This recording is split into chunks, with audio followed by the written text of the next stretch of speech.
Well, hello everybody, and welcome to the 245th edition of the Boxing Asylum Nuthouse podcast. I'm your host, Steve Wellings, and joining me this evening we have Gabe Lewis so far, and also Andy Patterson. We have a very special guest on the line. I'm delighted to welcome Canadian contender Tony Lightning Luis to the show. Tony, how are you? I'm doing good. Yourself? I'm very well, thanks, Tony. Cheers for joining us this evening for a short while. Yes, no problem. I guess we got a little bit of time. Excellent stuff. You have a fight coming up, Tony, I believe, shortly against a guy called, let me just bring up his name here, Giovanni Staffron. How's the training and preparation coming along at the moment? Training is going on very well. We're peaking at the right time. I'm finishing off my 5th week in camp, and everything started really coming together and sharpening up about a month in, and we got a couple more weeks to go, so it's just everything's good. We're ready to go. Who have you been sparring with at the moment, Tony? Oh, a little bit of everybody. A good healthy mix between pros and top amateurs. I was sparring with Mick Gaboy, the pro lightweight from Quebec. But he got around 20-some pro fights, and he actually just he won over the weekend at the casino in Montreal. I was sparring him, and I was sparring a couple of the national team members, and then in the amateurs, and also today I'm actually going to be sparring. I'm going to be sparring a kid from England, actually, who's currently a junior European champion. So I'll be sparring him in about an hour. Okay. But he's coming back from Ottawa. He's staying in Canada for a little bit. Last week, over at Grand Brothers Boxing in Montreal, I was sparring with Canada's national super middleweight champ. So I'm getting a bit of everything in this camp. Excellent stuff. Just for our listeners who might not be aware of Tony, he's 29 years of age at the moment. He's a lightweight, and he's 24-3 with 8 knockouts. Some of our UK listeners, Tony, might remember you fighting Derry Matthews back in 2015. What can you recall about that fight? I can recall a close and competitive fight, and I thought he got the benefit of the doubt in his hometown. It's not sour grapes. It's just genuinely how I feel. I felt it then, and I still feel it now. I think Derry Matthews is a hard-working, courageous man, and I'm happy for him, and I'm happy he was able to accomplish and do what he did in his career. But at the end of the day, I thought nobody expected me to go 12 rounds on very short notice, and not only did I go 12 rounds, but I was going to finish stronger. And it wasn't my sharpest fight because I didn't have a full camp for the man. But all things considered, I still thought I did enough to win the fight. Yeah, you mentioned the short notice there, Tony. I believe it was a matter of days. You got the call. 4 days. 4 days' notice, and you were happy to travel over to Liverpool and give it a shot for the interim WBA World Lightweight title. I think it was on Box Nation as well. You actually got that shot off the back of a win in January that year, possibly the best win of your career. You took the 17-0 unbeaten record of Carl Dargan. Yes, I did. To this day, that's probably my most personally satisfying victory. Would you think that another guy on your record I was noticing there a year before that, actually Ivan Redkach, we've seen quite a lot of him. He beat you on points for the vacant USBA lightweight title. He's gone on to do a few decent things on the PBC. Redkach, what was he like to face? Redkach was probably the hardest puncher that I faced, but he could be. But he was vulnerable to get outboxed, and he was vulnerable on the inside. And when I fought him, the plan with the boxing the way I did in the first round, actually, and I actually got a knockdown out of in that first round. The referee mistakenly ruled it a slip, but it was a knockdown. And then later he caught me with an off-balance shot, and he got credit for the knockdown and helped him on the scorecards. But it is what it is. But from the second round on, I really started noticing that closing the distance on him and taking away his height and his range really troubled him. He had a hard time on the inside. And again, if anybody watches that fight objectively, don't just listen to me. Watch the fight for yourself. And, again, I thought the officiating heavily influenced that match. And I was not being allowed to fight my fight consistently in order to to score more points, and it would have been very curious to see with a fair referee where that fight goes. If I would have been allowed to fight my fight consistently, and again, when the fight was over, there was a lot of divided opinions. Some thought I won, some thought he won, some people argued a draw. It was that kind of fight. Unfortunately, the scorecards don't reflect regardless of who you think won or lost that fight. The scorecards do not reflect how that fight was. And to be honest, I think we've seen since then. I actually think I improved and learned more from that fight than Red Cat's did. And in my opinion, I think I exposed Red Cat's and I took away his aura that he had about him going into that fight. And since then, I don't think he's ever really been the same. Yeah, just to paint a further picture about your career for our listeners, you got quite a few wins on the belt early on in your career, and then in 2013 you fought Jose Hernandez. He was 13-6-1 at the time. It's down as a knockout loss for yourself, Tony. Can you talk us through that one? Yeah, that fight there was I have no excuses. It was a legitimate loss. I was getting ready for a lefty. For the majority of the camp in the week of the fight, the lefty pulls out, and Hernandez comes in, and you know what? I didn't even watch much tape of him. I underestimated him. I judged him based on his spotty record, and I failed to notice that he'd been matched very tough throughout his career.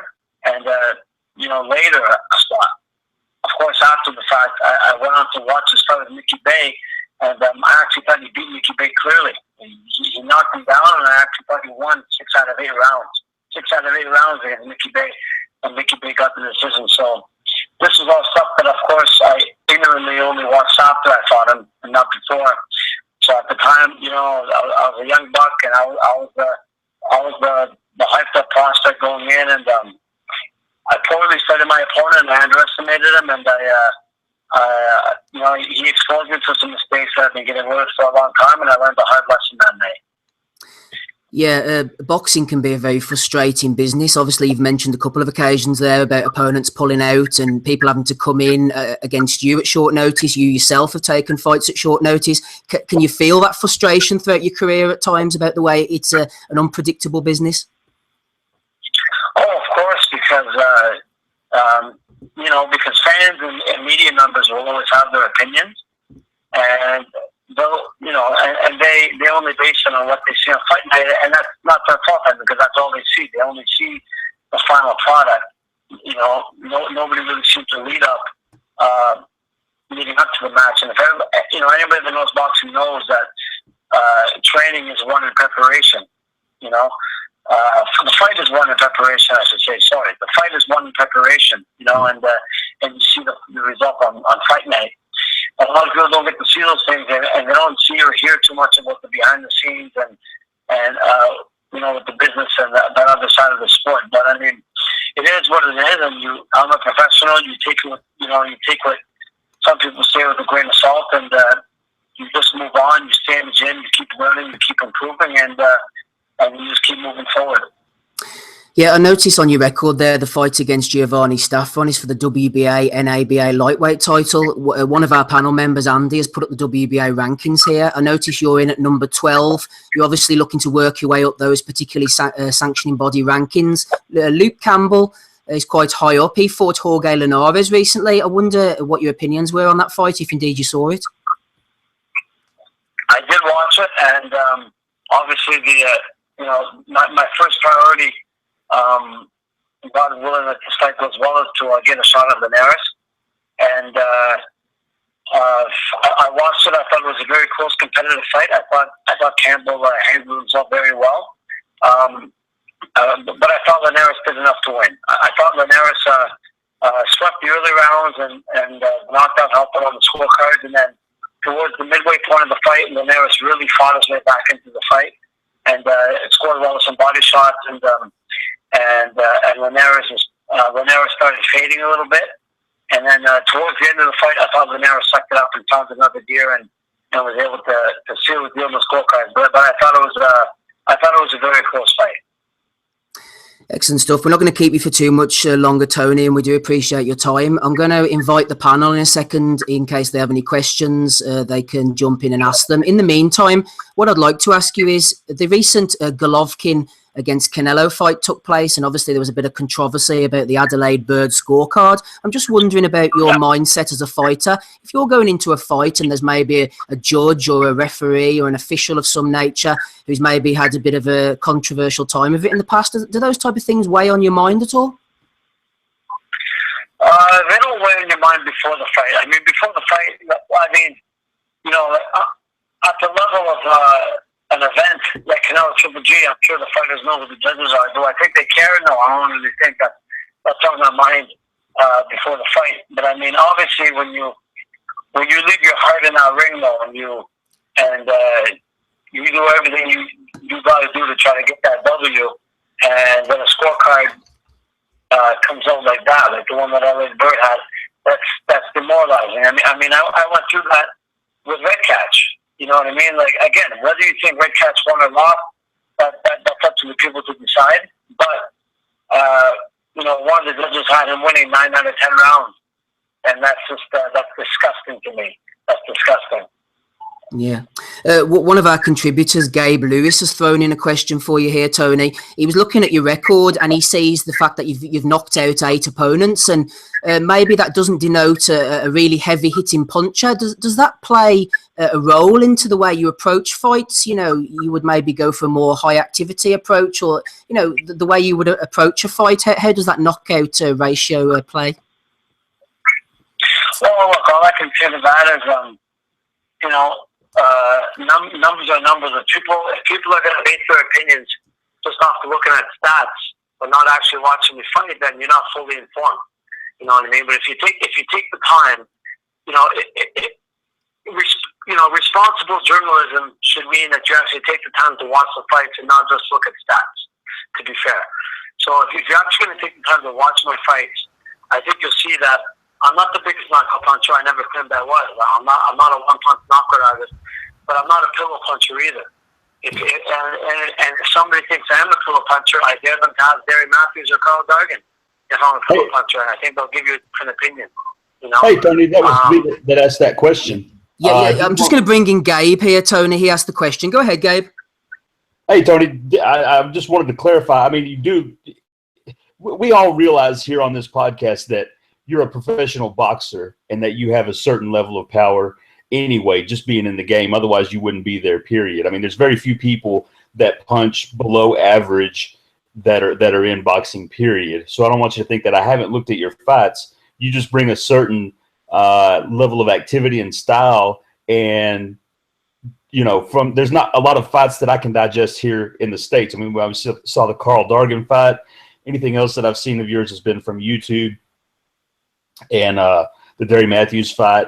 There was one other one, the Red Catch fight. So, you know, sometimes what we're dealing with whenever we're looking at it is, you know, I mean, obviously I see that you're not a pillow puncher and you do have some knockouts on your record, but I do wonder if how you feel in terms of your power. Do you feel like the power that you carry is able to take over a fight? Or is that something that you plan for to be more active, something along those lines? Whereas, you know, since you did say you're not a one-punch knockout guy. Sure. You know what? To be honest, I don't really. I just don't really focus that much on. Listen, I know who I am, and I know I'm not a one-punch knockout artist, but I know I'm not a soft puncher either. You know. So for me, I don't look at power to dictate how I'm going to win or take over a fight. I mean, the truth is, some of my biggest fights I've won have been from everything but power, you know, and there's more than one way to stop a guy or break him down. I mean, the accumulation of punches, the pressure, the work rate, the body punching. I think actually, I think one thing that I don't think I get enough credit for, it goes a bit unnoticed. I think I'm an exceptionally hard body puncher. You know, and I think that served me well in some of my biggest fights. And for me, I think I have hand speed. I can box. I can move. I have I have good defense. I can fight on the inside and stay in the pocket and trade. And I have a good chin. I think another thing that people forget when they look at maybe my power or lack thereof, they forget that I can take, regardless, I can take it. You know, nobody's muscling me around and knocking me out when I'm in the ring. I've always shown a good chin, win or lose. But I've been able to show that I've been able to show a lot of other qualities that have allowed me to keep progressing with my career and still be a world title contender. Happy enough with that, Gabe? Sounds good. I like it. Excellent stuff. Just closing out, Tony, is there any messages you want to give to any of the UK fans you might have picked up whenever you were fighting Derry Matthews? Any Twitter handles you want to plug? To the Liverpool fans? Yeah, well, just the UK fans in general who might be seeing you fighting soon. Yes, to the UK fans, I just want to say that to this day, I still get feedback now and then from fans from the UK and Liverpool specifically, who always send me their best regards and well wishes anytime I have a fight coming up, including this one here, and always wishing that I could come back again to the UK again, and that they enjoy watching me fight, and they've still followed my career since that Darren Matthews fight. So I'm very grateful to them while I was down there. The people in Liverpool were great. The fans are passionate, but the fans are fair, and they were good people, and it was a fun experience in that respect. And I hope one day that an opportunity comes around again where under the right circumstances I can go back and fight in front of the UK fan. Brilliant stuff. Tony Luis against Giovanni Straffon, in the Civic Complex, Cornwall on the 14th of October. Best of luck, Tony. We'll be looking out for the result. Yes, thank you very much. Take care. Cheers, thank you. Tony Luis there starting us off, guys. Tony had to go sparring, so that's why we got him on at the top of the show. Let's get on with the action.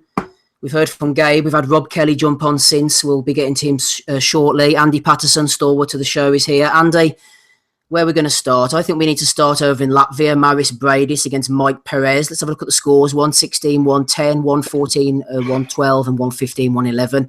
All in favour of the WBC World Cruiserweight Champion. He got the job done, Breidis. I saw you tweeting last night. I think something paraphrasing along the lines of Usyk and the other guys would wipe their arse with Breidis. What did you mean by that, Andy? I just think Usyk, Gazaev and Dortikov would wipe him up.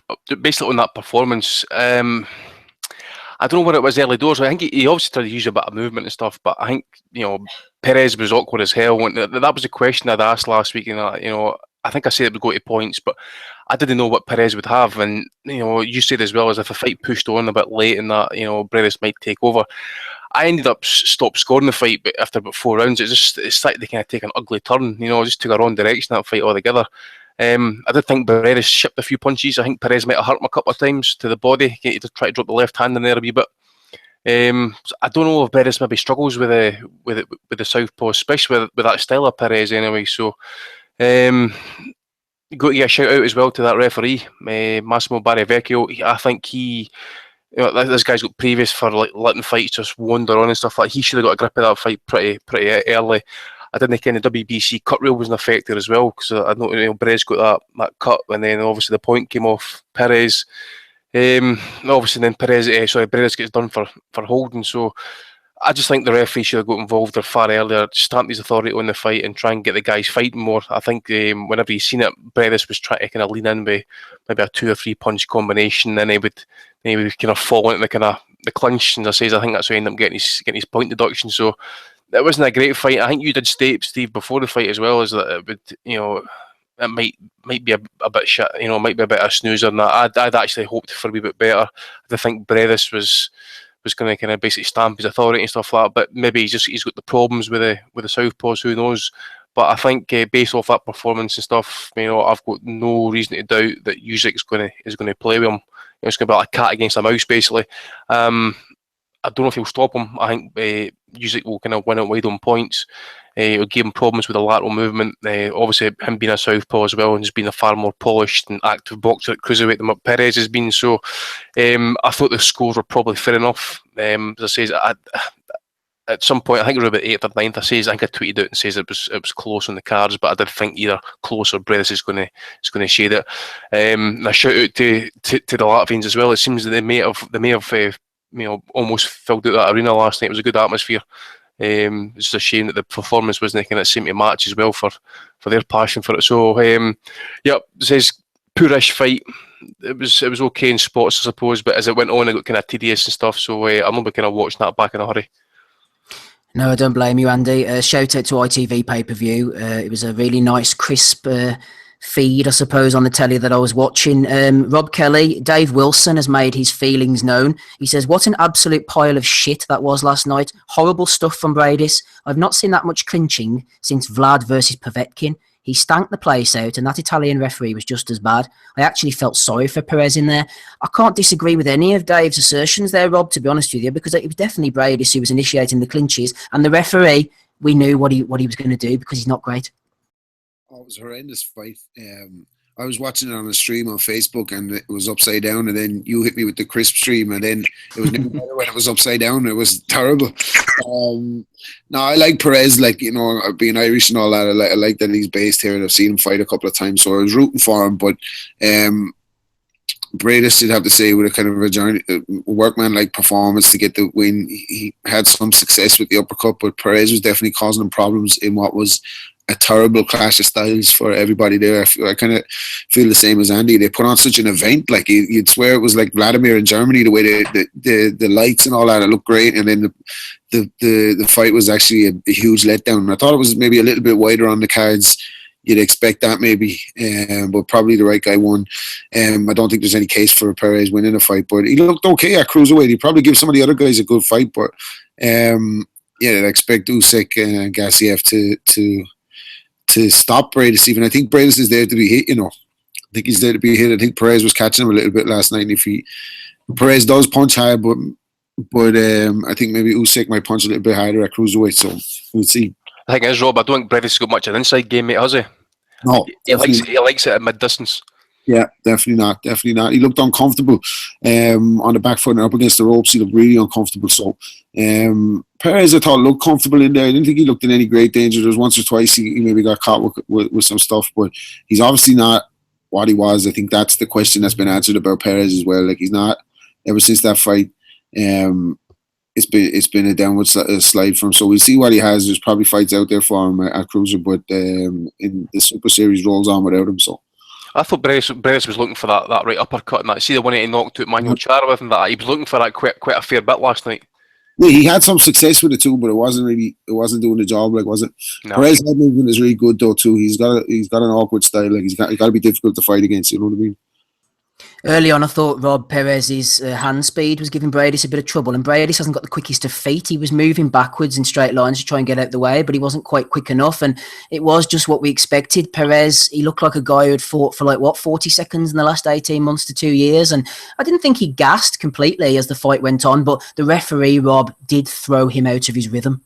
Oh, completely, because he was wanting to let his hands go. You know what I mean? And every time the clinch was initiated, then he paid the penalty for that. He was just having his style smothered, like, wasn't he? And that's kind of how Breidis got the job done. And as I said, workman-like.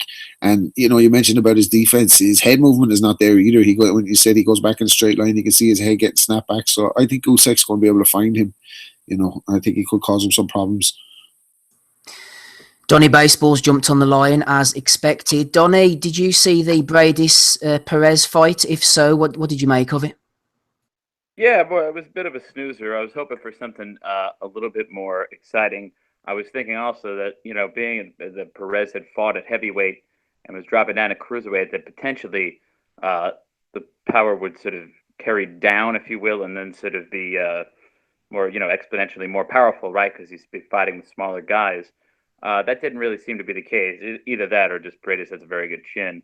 But yeah, the incessant holding really was annoying. And yeah, the referee should have taken control earlier, like I think somebody said, but I think it was Andy. But at the same time, you know, I mean, the fight also should have been allowed to continue on the inside as well.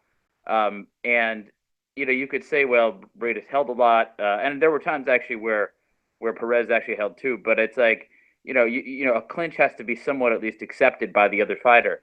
you have to keep your hands moving in there and don't let him tie you up and keep digging at that body so he has less strength to actually hold on to you, right? And to keep you from moving your hands and to keep you from throwing punches.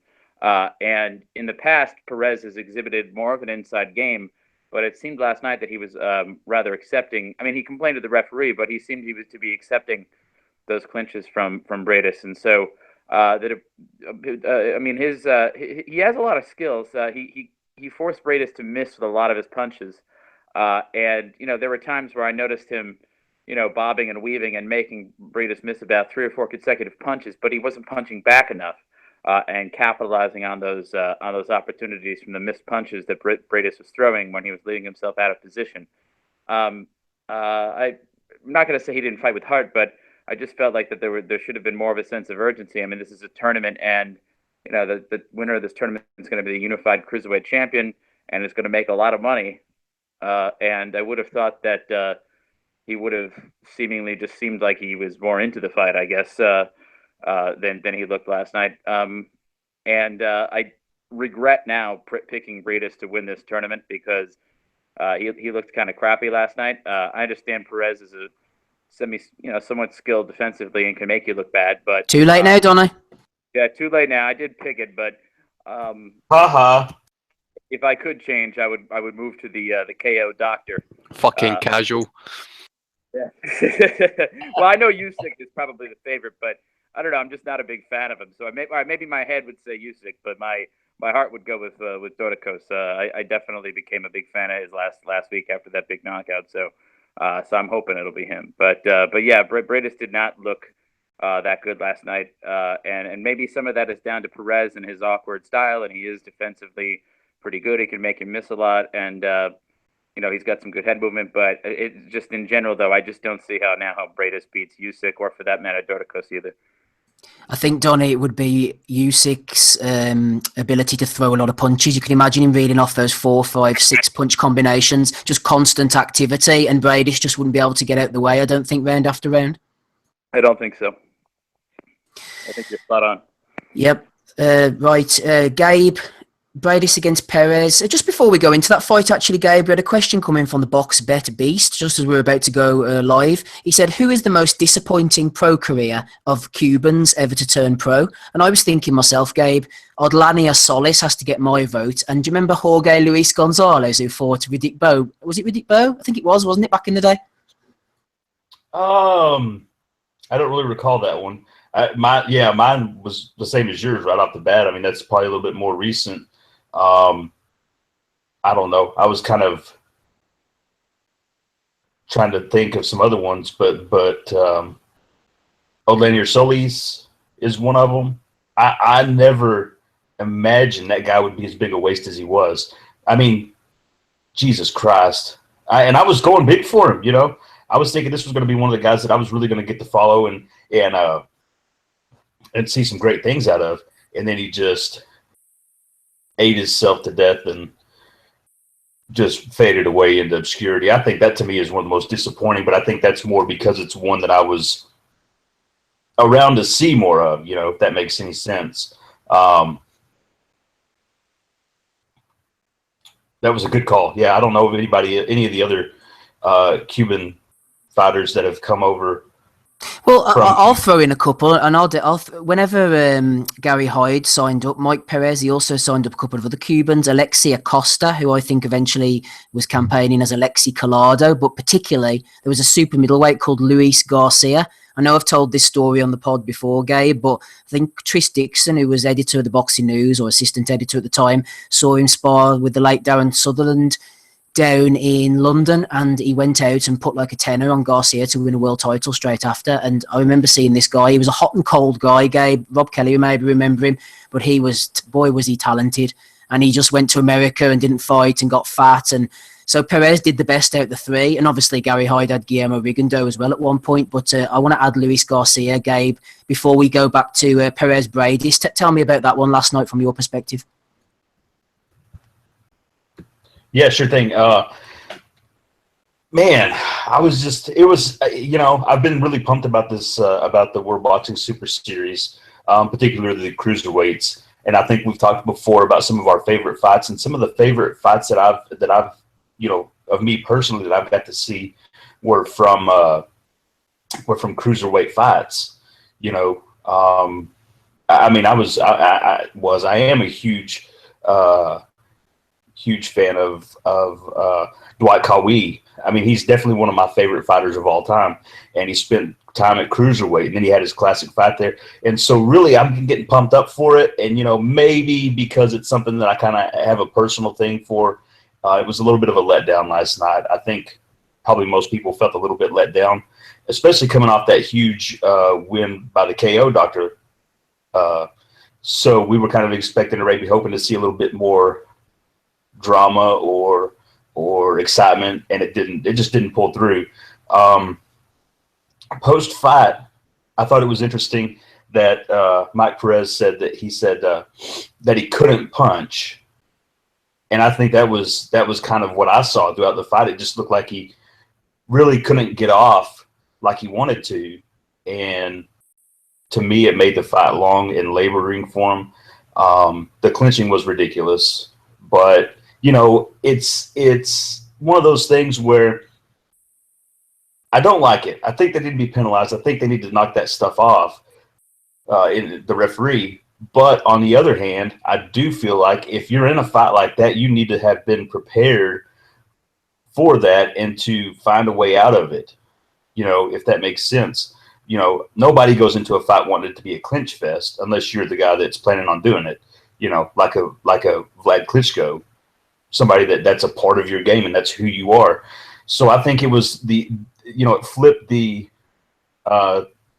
deal around so that Mike Perez should have forced the action more. He should have let his hands go more.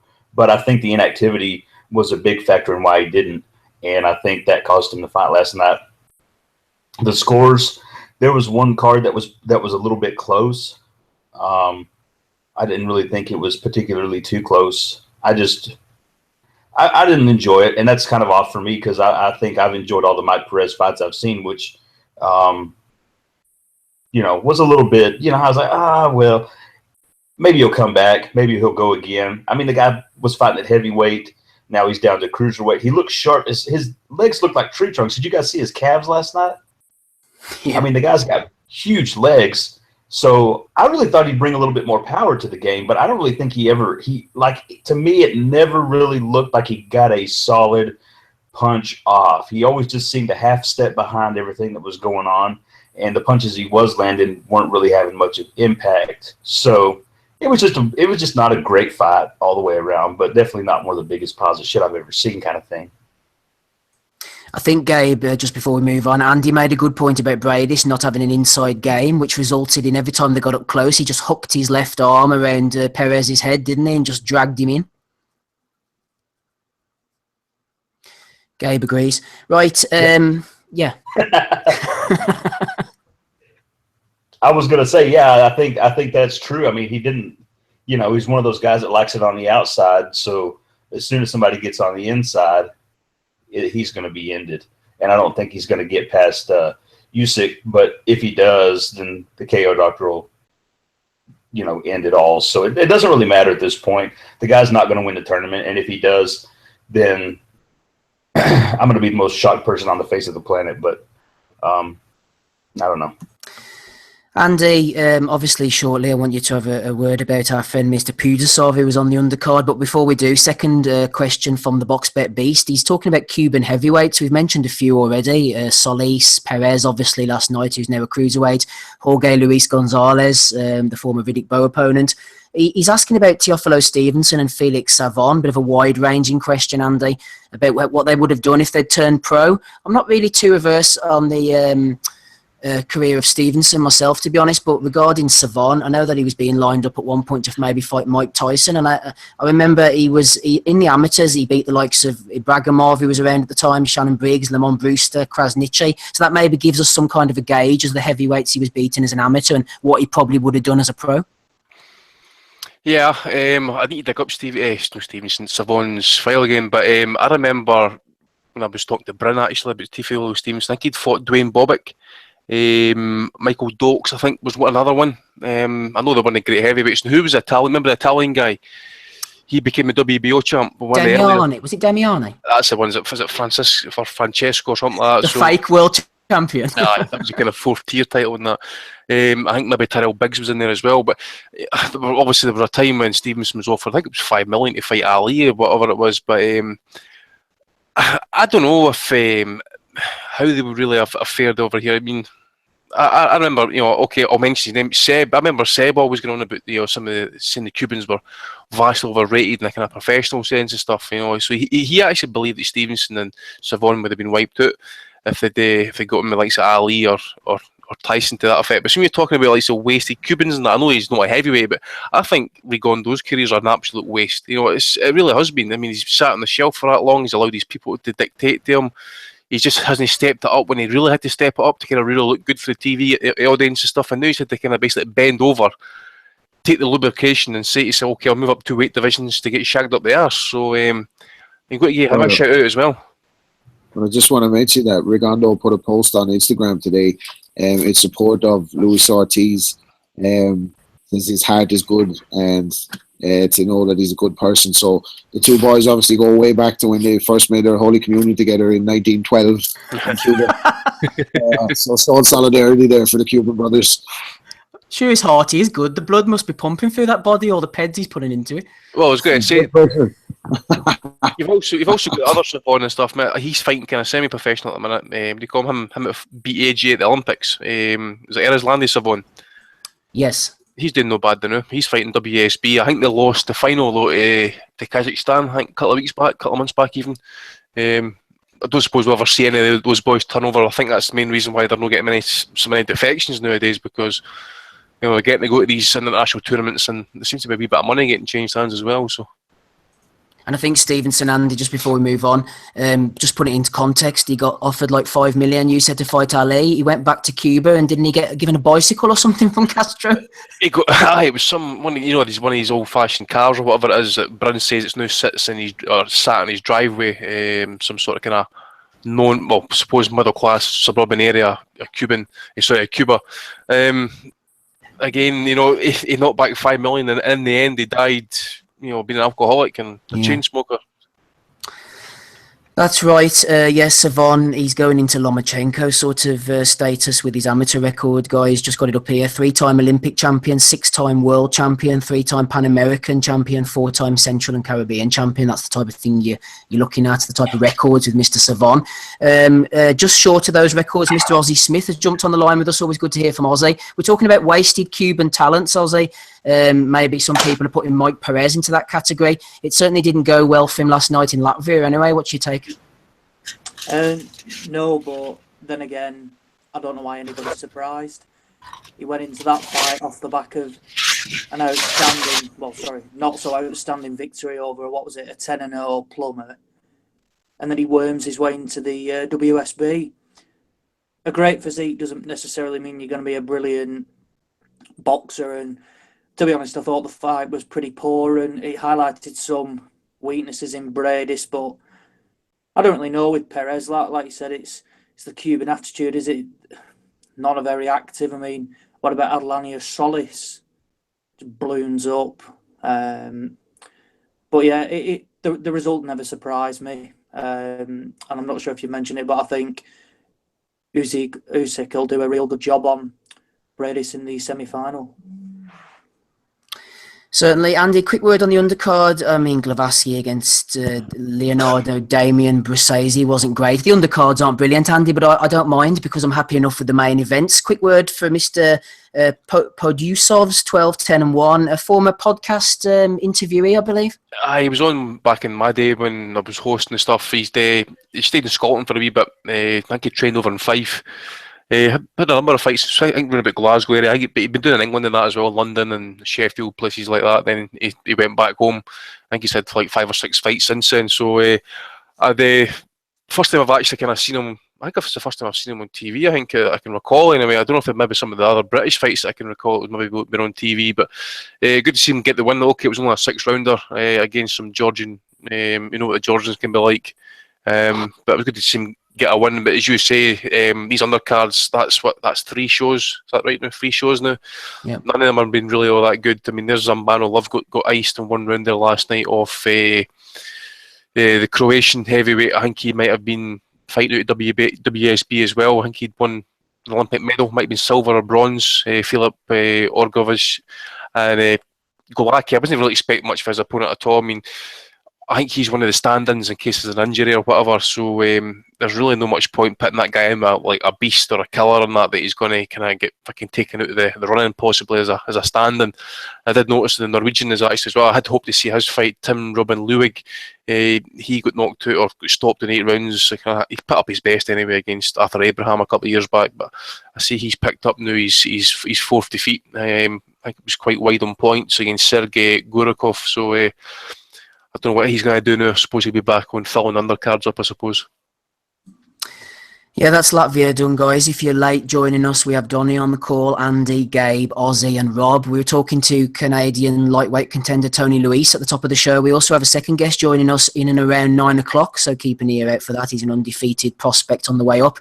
Bringing the guests this week. We've got previews next week as well. Eubank-Yildirim. Crawler Burns is on next week as well. Quite a few Bellew of the weeks. Donny's getting pumped, aren't you, Don? Oh, absolutely. But the thing I'm not pumped about, though, speaking of things that are upcoming, is now the 3rd straight opponent has decided that they can't beat Deontay Wilder, so they need to do PEDs.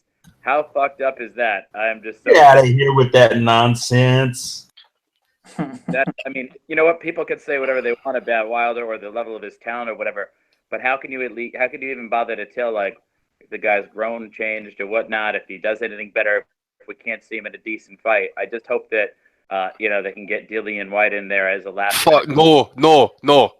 Wilder, White does not deserve that shot. Anybody promoting him needs to get skull fucked. He doesn't deserve the fight. He's another drugs cheat. Who else can you get on 4 weeks' notice, Andy? What's Johan de Hapas doing these days? Well, what about he already knocked out Duhaupas. Okay, what about Big Brazil? Was he had a fight recently? Is he fight ready? Big Dominic Brazil? He has one coming up, doesn't he? Who's he fighting now? Hang on, I'll get his record up 2 seconds. Big Brazil is fighting... Al probably doesn't want to have a guy... He's fighting Stavern. He's fighting Stavern in November, yeah. So... When's Wilder fighting? Supposed to be fighting? Well, Stavern was supposed to be his mandatory again. God only knows how, because he hasn't done anything in the past several, really a couple of years, really. I think he's had just a couple of meaningless fights, and somehow he got the mandatory position again. But he took some step-aside money from Wilder so that Wilder could fight Ortiz, and then Stavern went off to fight Brazil. And so then I guess, I don't know what they were going to do next. Maybe they were going to either have to fight Stavern, or they were going to have to do a unification to get out of the mandatory with Stavern. I don't know what the hell they were going to do, but that's the situation they were in. And, and now he just basically has 4 weeks to get another opponent. The last time he had to do this, he had to get a fill-in for Gerald Washington. White doesn't excite me either, but he might be the best of a bunch of bad options. If anybody else has any other ideas, I'd love to hear them. Well, I would say, if it depends what kind of condition that they're at with Brazil. I think he's a PBC fighter as well, so they can keep it in-house. I just don't think, I really believe White should be rematching Chisora. I think Chisora's got a European title fight, coming up. Was he fighting, I think, on that Monaco card, I think. But either that, I still believe that White should be rematching Chisora, and then he can maybe look for the winner between Brazil and Stavern. But obviously, I think the winner of that fight is going to get the first shot at Wilder. Wilder does need a fight, I will agree with you there. But I just don't think, even on short notice, okay, everybody might be on drugs or whatever, but I still don't think White is deserving. Just because he's got number 3 ranking, it still doesn't mean to say he's deserving to get a world title shot. Well, Andy, I think one of our chat members has reminded me here, the Brazil against Stavern fight was on the undercard of Ortiz against Wilder. So what about Stavern just stepping up and fighting Wilder now in a few weeks, just getting that out the way, though? No, I don't want to see a Stavern rematch. I would rather see Brazil. I was quite impressed, even though he got knocked out of Joshua. He gave it his best. He did try to come forward. He took a fair bit of punishment, but he's got a couple of good wins on his record as well. He's got Cassie. He's got the big Nigerian boy. Ugano or something like that. Okay, Mansour's like fucking 57-year-old or whatever, but you know, that guy was kind of relevant for a wee bit. I think you know, Stavern as well. You know, he's another one who seems to get fucking ranked by an email. You know, he's no fought since fucking 2015, and knew he's potentially getting a world. No, I agree with you, Andy. But going on the basis that it's going to have to happen, which it looks like it is going to have to happen, why not just make it happen within 4 weeks and just get it out the way? I agree with you. I don't want to see it, but it is going to happen. Maybe it does happen. I don't know, but as I said, I'm not really over enamored to see that fight. He beat him once before. Stavern, you know, he was apparently ill. How a heavyweight doesn't he make weight? I don't know, because he was taking diuretics for the fight. He ended up in the hospital for like 3 or 4 days afterwards with dehydration. Wilder toyed him. It was a wide point. I don't see what Stavern can do any different. And he's been out the ring now for almost 2 years. So what's he going to do any different now than he did 2 years ago? So no, I agree with you. Ozzy, I know what you're thinking, exactly the same as me. One name on your lips, Frezequendo. Yeah, he fully deserves his chance, doesn't he? I mean, he's been messed around by Shannon the Cannon Briggs, so what better bloke to step up? What are you seeing from this whole situation, Ozzy? It's just a bit of a mess, isn't it? It's a mess, but again, Ortiz has got history for it. I mean, I saw a story online a couple of weeks ago that a former teammate of his said he's 48. So no wonder he's on the juice trying to keep his levels up there. But it just needs to be done away with. He's a waste of time. I mean, what's he said? It's for high blood pressure, something like that. No wonder he's got high blood pressure if he's nearly 50 and getting in the ring.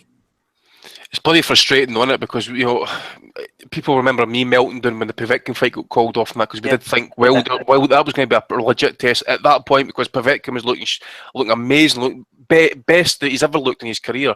And we know why now. I know we know why, and he gets snatched away from us, sorry. And we see him on his comeback, he looks pretty shit. And everybody, I mean, I'm not shitting on it, but the people out there, they believed Luis Ortiz was the boogeyman. He was the person to fucking take over against AJ, against Wilder, because he was a Cuban and he's a southpaw and he's got skills. But he's fucked it again. I knew I see he's offering to put up his hair for testing now, which I suppose people, if I get this right now, if you get your hair tested, it'll prove roughly when this drug was in his system or whatever. I don't know, but as I say, it's totally fucked. Wilder again gets a pass, and to be honest, you know, it's none of his fault. But he could make a statement, I suppose, and still step up and fight them. Rob, word from you on this. I was an Ortiz fan, but I'm starting to get a bit fed up with the whole drug taking thing now. And I was actually picking Wilder to beat him. I think Ortiz peaked against Jennings. It was a style makes fights, and he hasn't really looked great since. I was picking Wilder to weather the storm early on the jab and knock him out in about 10 rounds. So, I mean, what do you think about the whole thing? I think it's just a disaster for Wilder, like, because he's a marketable guy if you get him the right opponent. And I think you're right. I think he could have stopped him, like, but he looked like he was off the juice for the last couple of fights, didn't he? So it was kind of obvious that he was on the slide. I don't think White deserves the shot at Wilder, but I think he's going to get it, and I hope he does, because I want to see him get knocked out. My little ones just after coming in here, say good night. Say good night to the podcast. All right. Good night. Hold on there for a sec. I'll be back. Sounds of Rob Kelly there, everybody. Win for Anthony Yigit over the weekend. European title in Sweden. Defeated Sandor Martin. Yigit, I remember beating Phil Sutcliffe Jr. a couple of years ago. So he could be one to look out for on the world scene soon, possibly. Just before we move on to the Liverpool show, which we'll be covering very shortly, we have our second guest of the evening jumping on the call. Darren Tetley. He's an unbeaten professional from Bradford, 14-0. Darren, can you hear me okay? All right, mate. Yeah, I can hear you. Excellent stuff. Darren, just looking through the notes that our friend Ben, who hooked us up, has put here. I believe that you sparred Kell Brook before the Errol Spence fight. Any inside information there about what it was like to get in with Kell? Yeah, I sparred Kell. Do you know the thing that stuck out most was when I went in the gym, he come in with his coffee and it was, you know, he was a nice fella and asking how I was, and, you know, what a lovely man. And then I think all of a sudden he went in the change room to get changed, and then when he come back, he was like a different person.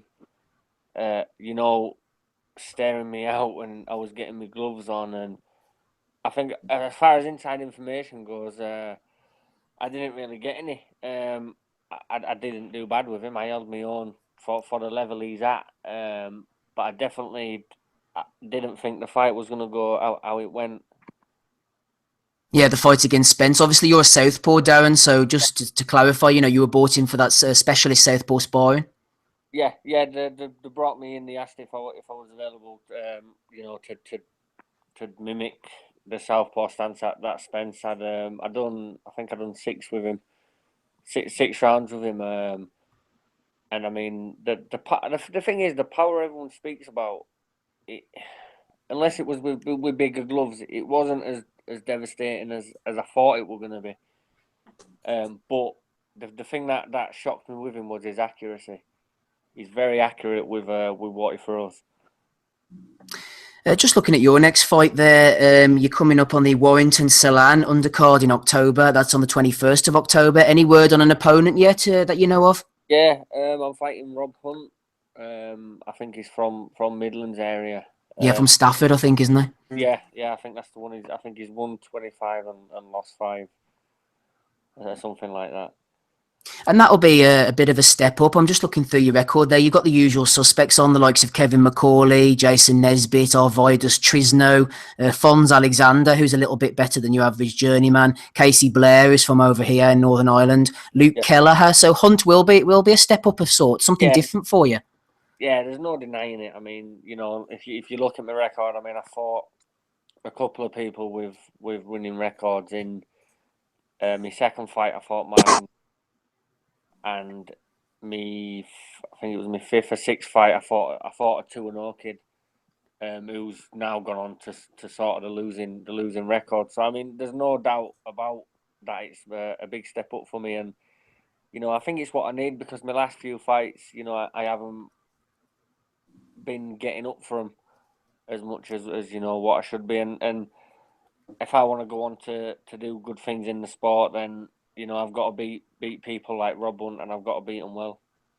Yeah, you've obviously fought the usual suspects in the journeyman. As you mentioned there, sometimes it can be a little bit difficult to get up for those fights. You need the bit of danger, to sort of get you on edge, maybe. Yeah, 100%. I mean, as a fighter, and when you're in there, every fight's dangerous, regardless of the record. You know what I mean? I mean, I fought Mark McRae, and I mean, he's knocked some unbeaten people out himself. But I mean, as far as when you're selling tickets and stuff like that, all people look at these days is the record, and it's hard to get up for a fight if you're fighting someone that sort of people know. Yeah, he's definitely going to win that. You know what I mean? And so this fight here on paper is a massive step up for me. Just looking down the notes again, favourite fighters, Triple G. We're getting everybody's comments and thoughts at the moment on the Canelo fight. I take it you thought Mr. Golovkin won handy enough? Yeah, I mean, he's my favourite fighter at the minute, but my favourite of all time is Ricky Hatton. Yeah. At the minute, I think that fight, I think you got to credit them both. Canelo for taking the shots, but I think Golden Boy were clever in taking the fight. Maybe a couple of fights, after they should have done. But I thought Golovkin got it by 3-4 rounds. Yeah, you think Triple G now, for all his dominance, he might just be starting to hit a point of a slide? Yeah, I think the Brook fight was the beginning of it. I think, and then obviously they had the Jacobs fight, which not a lot of people give Jacobs credit. To be fair, I mean, remember he took Peter Quillen out in, what was it, a couple of rounds? Yeah, it was the first round, I think, wasn't it? Yeah, so I mean, he's obviously elite level. But I think looking at the Canelo fight, it didn't look as devastating as what he seemed to be. Sort of like he couldn't pull the trigger. He was getting close and wasn't really letting go how he used to. Yeah, just to remind our listeners, we've got Darren Tetley on the line. He's a welterweight southpaw, 24 years of age, 14 fights, no losses, 5 knockouts. Signed with Frank Warren in December last year. Darren, that's the type of thing, a bit of exposure on Box Nation, a bit of a powerhouse promoter might just open a few doors for you in the professional game. Yeah, 100%. I mean, sadly, I haven't been on Box Nation or anything just yet. But that's what I needed at this stage of my career, been on the small old shows and boxing's, politics. So I think if your face don't fit, then it's very hard. So luckily enough, I managed to get with Frank, and and hopefully look at some titles towards the beginning of next year. Maybe something like an English title, because you were mandatory at one point for that shot. Yeah, I was mandatory. I'll tell you a little bit, because I mean I was in an eliminator against Steve Williams a couple of years back, but I think it was about a month before my little boy was born, and I was in not a car accident, a bump with a car, so I was sulking a little bit. My head wasn't right, so I pulled out of that fight, and then I was gonna box John O'Donnell for I think it was for the English title, and then this with Frank come up, and I had a meeting with, I think it's Jason McCrory, Frank's matchmaker. Yes, yes. And it was basically, in a nutshell, that the purse bid was out for me to fight O'Donnell to happen by the end of March this year. And then my first fight with Warren was going to be obviously when I boxed Keller, which was May. And when we asked, if we went to box John O'Donnell and was, I don't know, to get cut and get beat, or, any of them scenarios get where I was the loser, then would that affect me getting signing? And the more or less said, yeah, it would. So Yeah. From a business point of view, do I want to go to London against a very top fighter for, a quarter of the money I got for an 8-rounder on the Front Warren show and get signed? It wasn't worth the risk in my eyes and my managers. Yeah, yeah. Just looking at your training situation, you train with a big heavyweight Dave Allen, good friend of yours. He's quite the character, Dave. He was on the podcast here before with us. Does he do much training? Yeah, to be fair, this fight that he's got coming up with Leroy Thomas, I mean, he's been training his ass off, and he's a character, like you say. It's hard to know whether it's him or whether it's an act, but I genuinely think it's just him. I think he's a bit crackers, but this fight he has been training hard. Anybody on the panel want to ask Darren any questions before we let him go? Yeah, Darren, should you beat Rob Hunt? I mean, it's a big step. I say a big step up, but it's a more than winnable fight for you. Yeah. Do you want to bypass the Central Area title and go straight to English? Because Adam Ismail holds that at the moment, and winnable fight has a decent winning record, and he's been in some entertaining fights over the past, I think, 3 or 4 he's had. Yeah, I mean, listen, I'd love to get the Central Area, and I know Adam, to be fair to him, he beat Cunahan, who I was actually sparring for that fight, and I also sparred Joe Tonks when he was meant to box Joe. But it's more, if to take the fight, or if they're looking to go in other directions, I just want titles, and whether that's the Central Area or a world title, a title's a title to me. So hopefully get past Rob Hunt. Like you say, it is a winnable fight for me, but I think this fight's more about looking impressive rather than just winning. Mm. How many rounds is it over? It's an 8-rounder, scheduled for 8 rounds. So it's a good one then. So yeah, it's an 8-round. Hopefully, I get him out there early, or look good winning evil. He should make the TV that as well. I hope so. I mean, I've looked at some of the fights that's on the card, and there is quite a few good 50-50 fights. So whether it does or not, I mean, I hope so, because I know a lot of people wanted it my last fight to be on it, and that got shown, and I was on at 12 o'clock at night. So hopefully, I'll be on a bit earlier this time. Yeah. Hopefully so. Any other questions for Darren, guys? Hey, Darren. Got a question for you. Yeah. What is it like being a southpaw and then fighting other southpaws? Do you find that that's ever a bigger challenge to you, or something bigger to adapt to than fighting? Because most of the guys you're fighting are going to be orthodox. Yeah. Me personally, I prefer fighting southpaws. To be honest, it feels more. They say that if an orthodox fights a southpaw, the good shot is the right and left up. So when I'm southpaw against, and obviously another southpaw, I find it easier to get my jab off. whereas when you're fighting an orthodox, sometimes your lead hands clash a little bit. So I personally don't mind fighting southpaws. Obviously, depending on the style of them. Excellent. And I noticed that you use your jab quite a lot from the fights that I've seen. What do you feel is one of your favorite punches that you like to look for? Does it vary from fight to fight, or do you really like to land one big shot? I mean, I think my trainer Mick Marsden drills into me every day.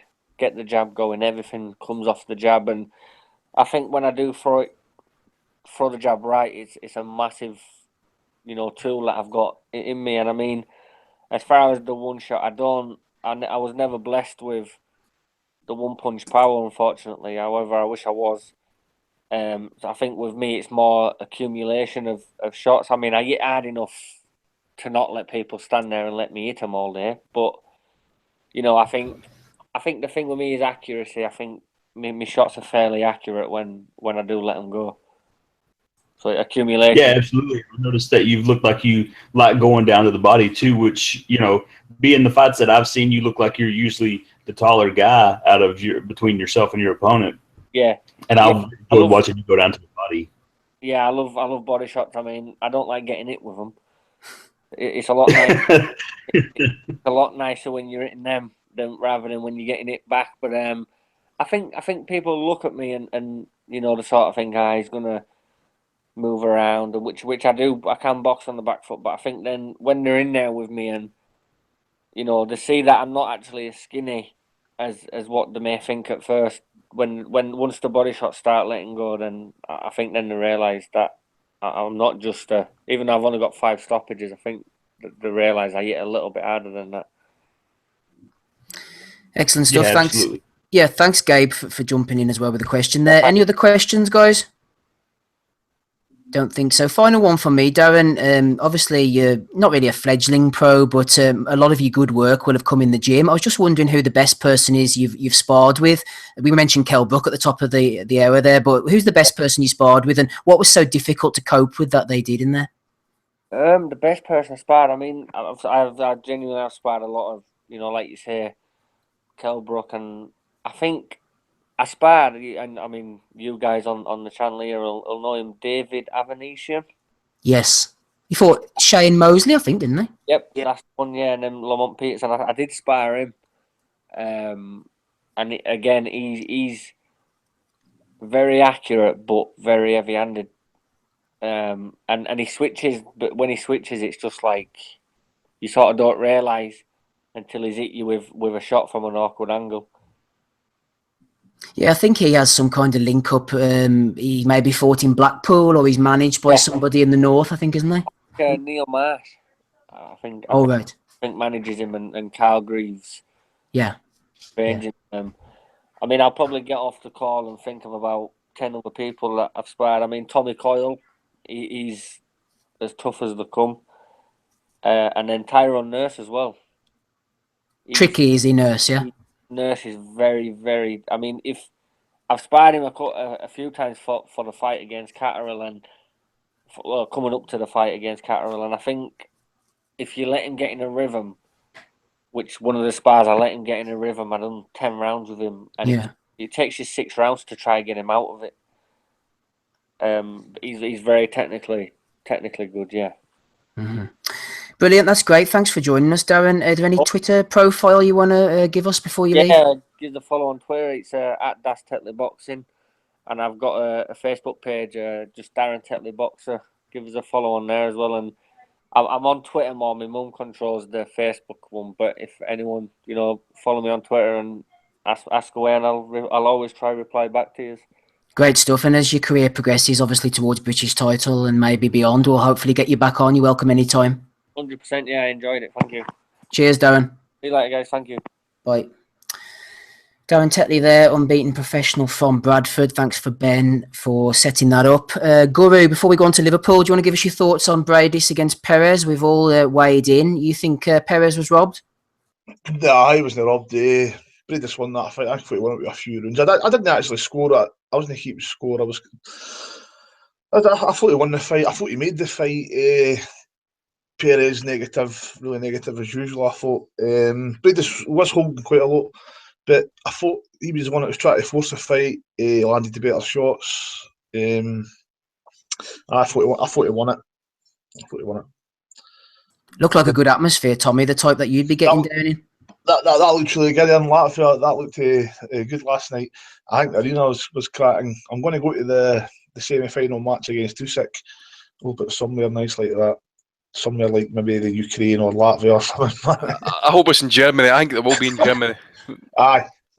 Berlin would be alright. Eh? I want to go somewhere crazy. I want to go to Latvia or Ukraine or something, man. Just for a mad expedition. Do you need a visa for the Ukraine? I need to go and check that out. I'm not sure, mate. I'm not sure. I get my passport renewed anyway. It runs out of date next year. Next March. Andy on the road, everybody. Right, let's move on to Liverpool then, guys. And then a few questions, then on to Bellew of the Week previews and out of here. Rocky Fielding against David Brophy on the Liverpool card. Brophy, unfortunately, another big opportunity. Didn't quite work out for him. First round, knocked out by Mr. Fielding. He just went into his shell. Brophy, I'm afraid. Paul Butler against Stuart Hall. Turned this off after 9 rounds because watching Breidis against Perez, and my battery charger was starting to go down. It looked like a pretty decent fight. Couldn't really tell you too much about it. Sean Dodd against Thomas Stalker was a decent scrap. Stalker, he's just not very good as a professional, is he? Sean Dodd took over as the fight went on. Tom Farrell, plenty of heart, plenty of guts, not really much else. Getting battered from pillar to post by O'Hara Davis. That wasn't been a neat matchmaking by Matchroom, I thought. Davis going in against the guy who's 13-0, nice record, not really a puncher, not really fought anybody, and it showed. Scott Fitzgerald got a win over Bradley Price. Can't believe Bradley Price is still going. Anthony Fowler knocked out Jay Byrne, who's a tough guy from Dublin. Derek Chisora beating Robert Filipovic. Didn't see this one. Filipovic looked like he was a bit out of shape, and then wins for Natasha Jonas and Craig Glover. You saw parts of it, Andy. What stood out for you? Well, I think we can confirm Fowler's still a bit of a knob. That's about it, really. I was surprised. I was surprised about the Farrell Davis fight. I was kind of flipping between that and undercard in Latvia. Obviously, Davis is he obviously carries a bit of power in that, because I was surprised to see Farrell getting dropped. I think he got dropped twice in the first or twice in the second. I think he got dropped a few times anyway, kind of early doors, and I thought, fuck, he's gonna get knocked out of here pretty quick. He just didn't seem to have the power to really turn it around a bit. I'm not really seeing any improvement at all with Davis off that Taylor performance either. He's still doing that kind of shitty kind of Hopkins, Charlie Burley type move. He's trying to kind of like stand in the pocket but take his head off centre, but he's hiding behind like a fucking a lead shoulder and bringing up the elbow, and like he still does that. That just looks shit.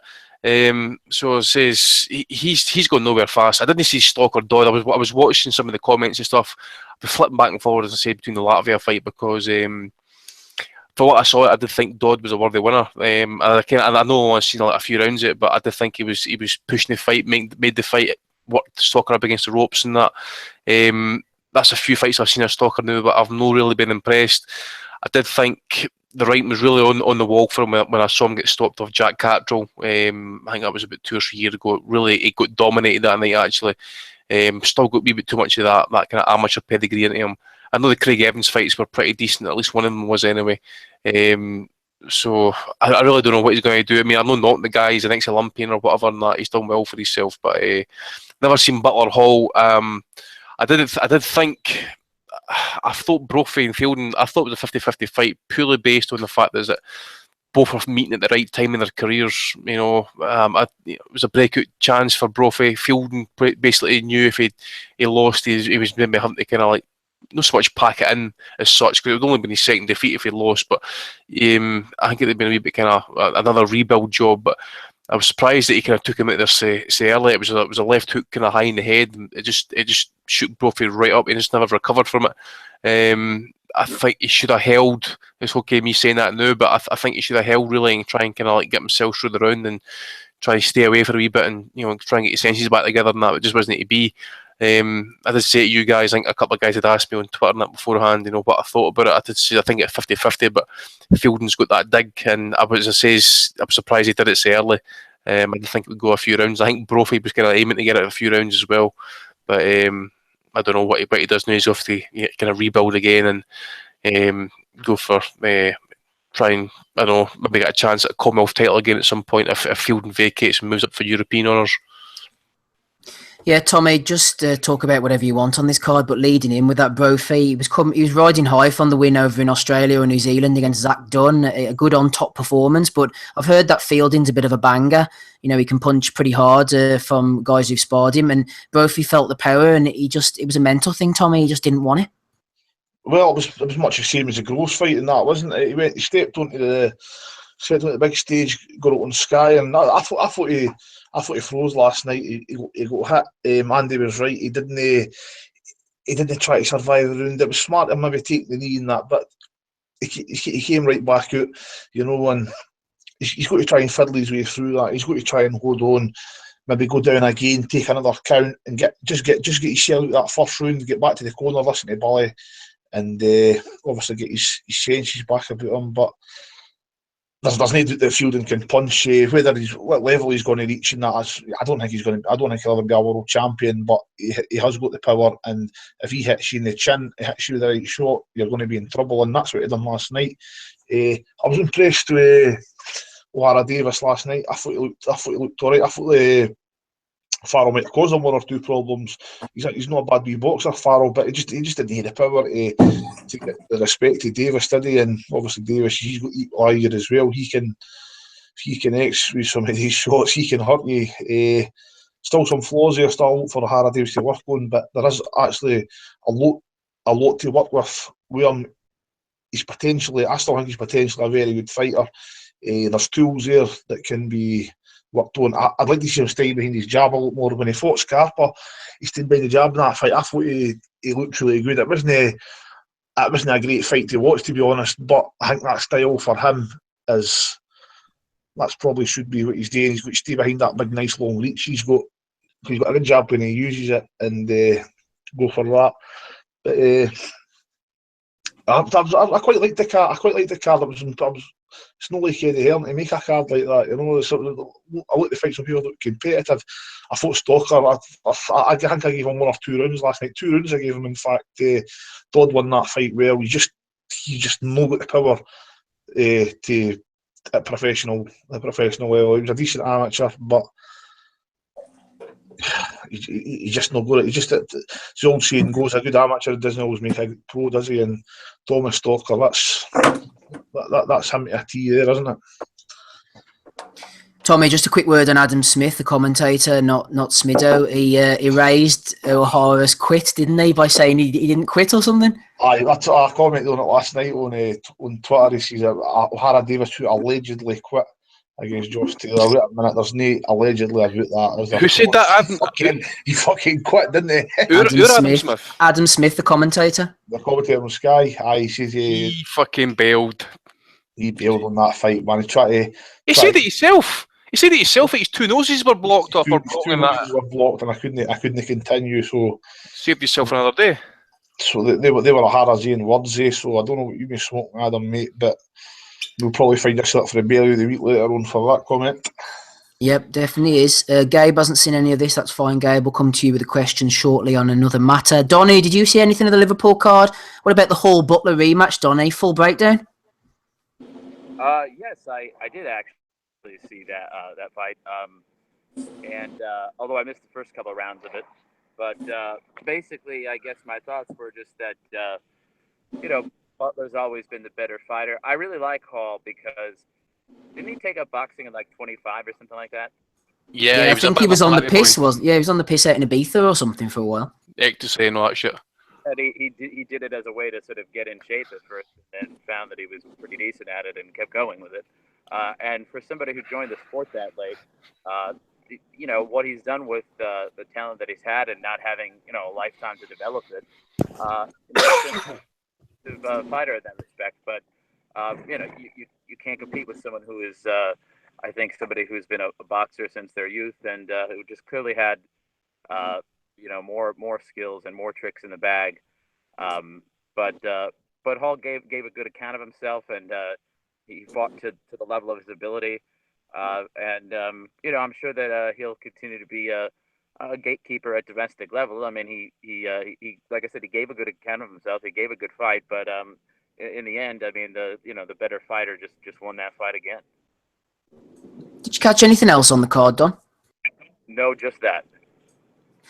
No problem. Ozzy, on to you. Feel free to speak about whatever you want, but lead us in with a bit of Anthony Fowler. What are your thoughts on this gentleman? He's an idiot, isn't he? Yes. He talks all this huge, pisses me off. He talks about, oh, I'm elite already. And he just isn't. Like, there's nothing wrong with just going out winning, saying, yeah, look, I'm ready to step up, but he feels like he needs to run his mouth. Now, he was in with Jay Byrne, who I think he boxed Josh Kelly on his debut. And I think Felix Cascio, he's been on a couple of matchroom cards before, and he's lost relatively comfortable twice. So they were trying to talk it as a huge foul when basically one of his Olympians. Breaking up a wee bit there. Yeah, we're just losing you a little bit there, Ozzy. Anyway, stopped him, and to be honest, he was relatively comfortable for Fowler. Eddie Hearn said he's going to have a couple more fights, and he'll step him up. So let's see if he can talk the talk. Talks a brilliant game with Dave Caldwell, so we'll see what he does.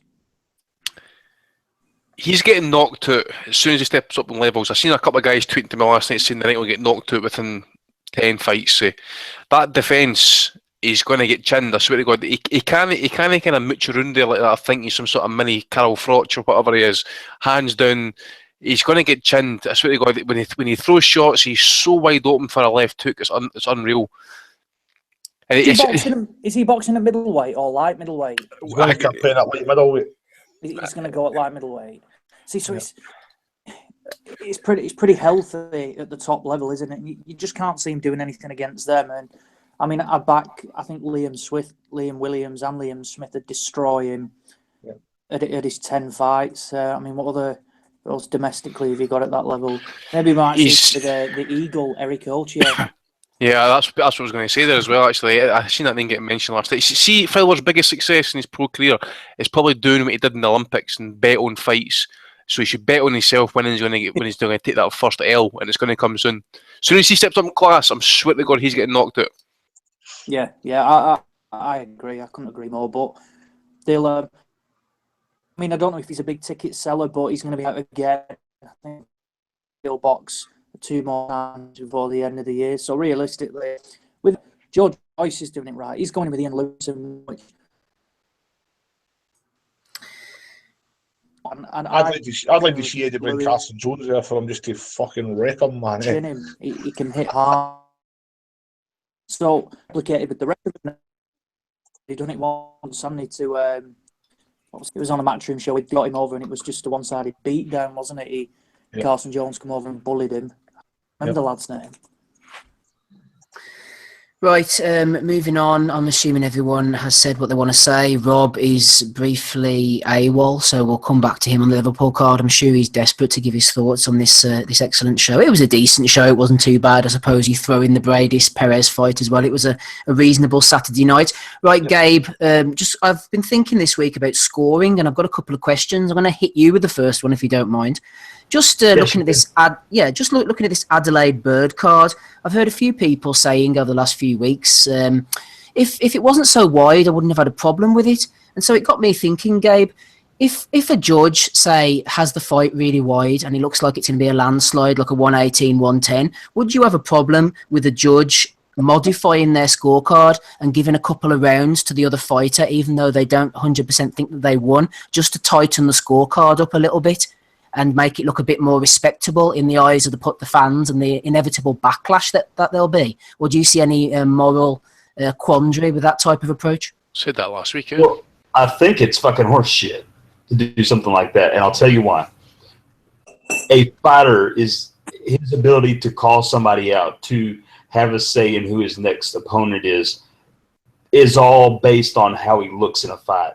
The public perception is all based on how it looks in a fight. Now, for us, because we watch a lot of boxing and because other people watch tons and tons of boxing and have watched it for a long time and have a good, vast knowledge of it, it is one thing for us to see a fight and see cards that are wide when we think the fight's close, or see a fight as being wide, then what you're saying whenever you do that to narrow the cards and make it a little bit closer is to make it look like the fight was closer than it was. So then you have these people that don't really know what's going on in the sport, that don't know much about boxing, or maybe don't know as much as they'd like to think they know, having some input and saying, no, those scores were close. And so you're really doing everyone a disservice, the fighters, because now you've taken away what for them was a big, clean, apparent victory and made it a little bit closer. So you did that to that fighter. You gave a different perception than what really occurred. And I think all of those things are not good for the sport in general. Now, I mean, also, if you're a judge in the business, my number one hope would be, number one, that you know what's going on. But number two, that you have the balls to score a fight and then stick by what you saw. Because we've all seen fights on TV where we thought we saw something and then we see the judges score something differently. And then people that were there said, what I saw later on when I watched the fight on TV wasn't the same. So for me, the scoring has to reflect what you see. And I think if you're going to be a judge, you need to be able to stand by what you score. But I think you need to know what you're doing as well. I just find it difficult for someone to be able to change things up like that. Go ahead, Donnie. I'll throw out another problem that exists when a judge does that. Or let's say somebody has dominated the first 6 or 7 rounds or whatever, and then somebody has a round that maybe they don't deserve, but they've sort of done a whole lot better than they've done previously in the fight. So the judge decides to give them a sort of bit of a helpful round or whatever, just to make it look like it isn't so one-sided. You know what could happen in the next round or two? Maybe somebody gets caught with a big shot, and in the next 2 rounds, something gets put down 3 or 4 separate times, right? And they're just trying to hang on. And then all of a sudden, now that round that you gave as sort of a gratuitous round to the guy who was losing 6 or 7 rounds down, now all of a sudden that guy's back in the fight, and that round that you gave him just to make it look close is now going to end up turning the fight potentially. That's a really bad idea. The other thing is that judges may also lose count, because a lot of people don't know that when the judges hand in their card for a round, they don't see what they've scored for that. They're basically handing in one piece of paper that says, here's how I scored round 6. They get another piece of paper and it's like, here's how I scored round 7. So they may think that they gave 3 rounds to one guy and 3 rounds to another guy, in the first half of the fight or whatever, but maybe it was 4-2. It's like they wouldn't be able to go back and check mid-fight and see how they have it. They're only scoring 1 round at a time, and they're not given a sort of running tally of where they have the fight after they score any given round. So I think it's just better that judges just score what they see. If there ends up being one card that's wide, so what? I mean, people will bitch, but the world keeps spinning. I'd like to add in something else to go with it too that I thought of. If you are a judge and there's so many close rounds, you score them, like Don said, by round. At the end of the fight, you have a certain perception of what you feel like you saw. And I think the biggest issue with all the stuff that we've seen recently with the cards being draws or being a split draw, whatever, all those different things, is that people that are saying all these things aren't of the opinion that you can have a fight scored a draw. I mean, it's a very viable thing to happen. A split draw is the same thing as if every card was a draw, in terms of you're saying the fight was really close. And we'll go back to the Alvarez-Golovkin fight. It was really crazy to me how many people said, oh no, 118 is a horrible score, but then their scorecards were 117 for Canelo.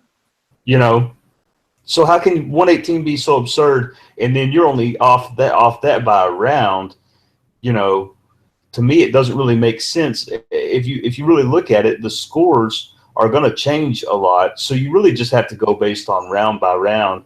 And I think the big issue that we have, though, is that people get so wrapped up in what they want to see and what they would hope to see that they don't really have a good grasp of everything that occurred. And I think that's a big part of it. But, you know, with all due respect to the judges, a few of them aside, most of these judges really do the best they can, in my mind, to get things done. I've said it for a while, there should be a half-point system, whereas if somebody edges around, they should win around 10 points to 9.5 points. And if somebody wins around clearly, then it should be a 10-9.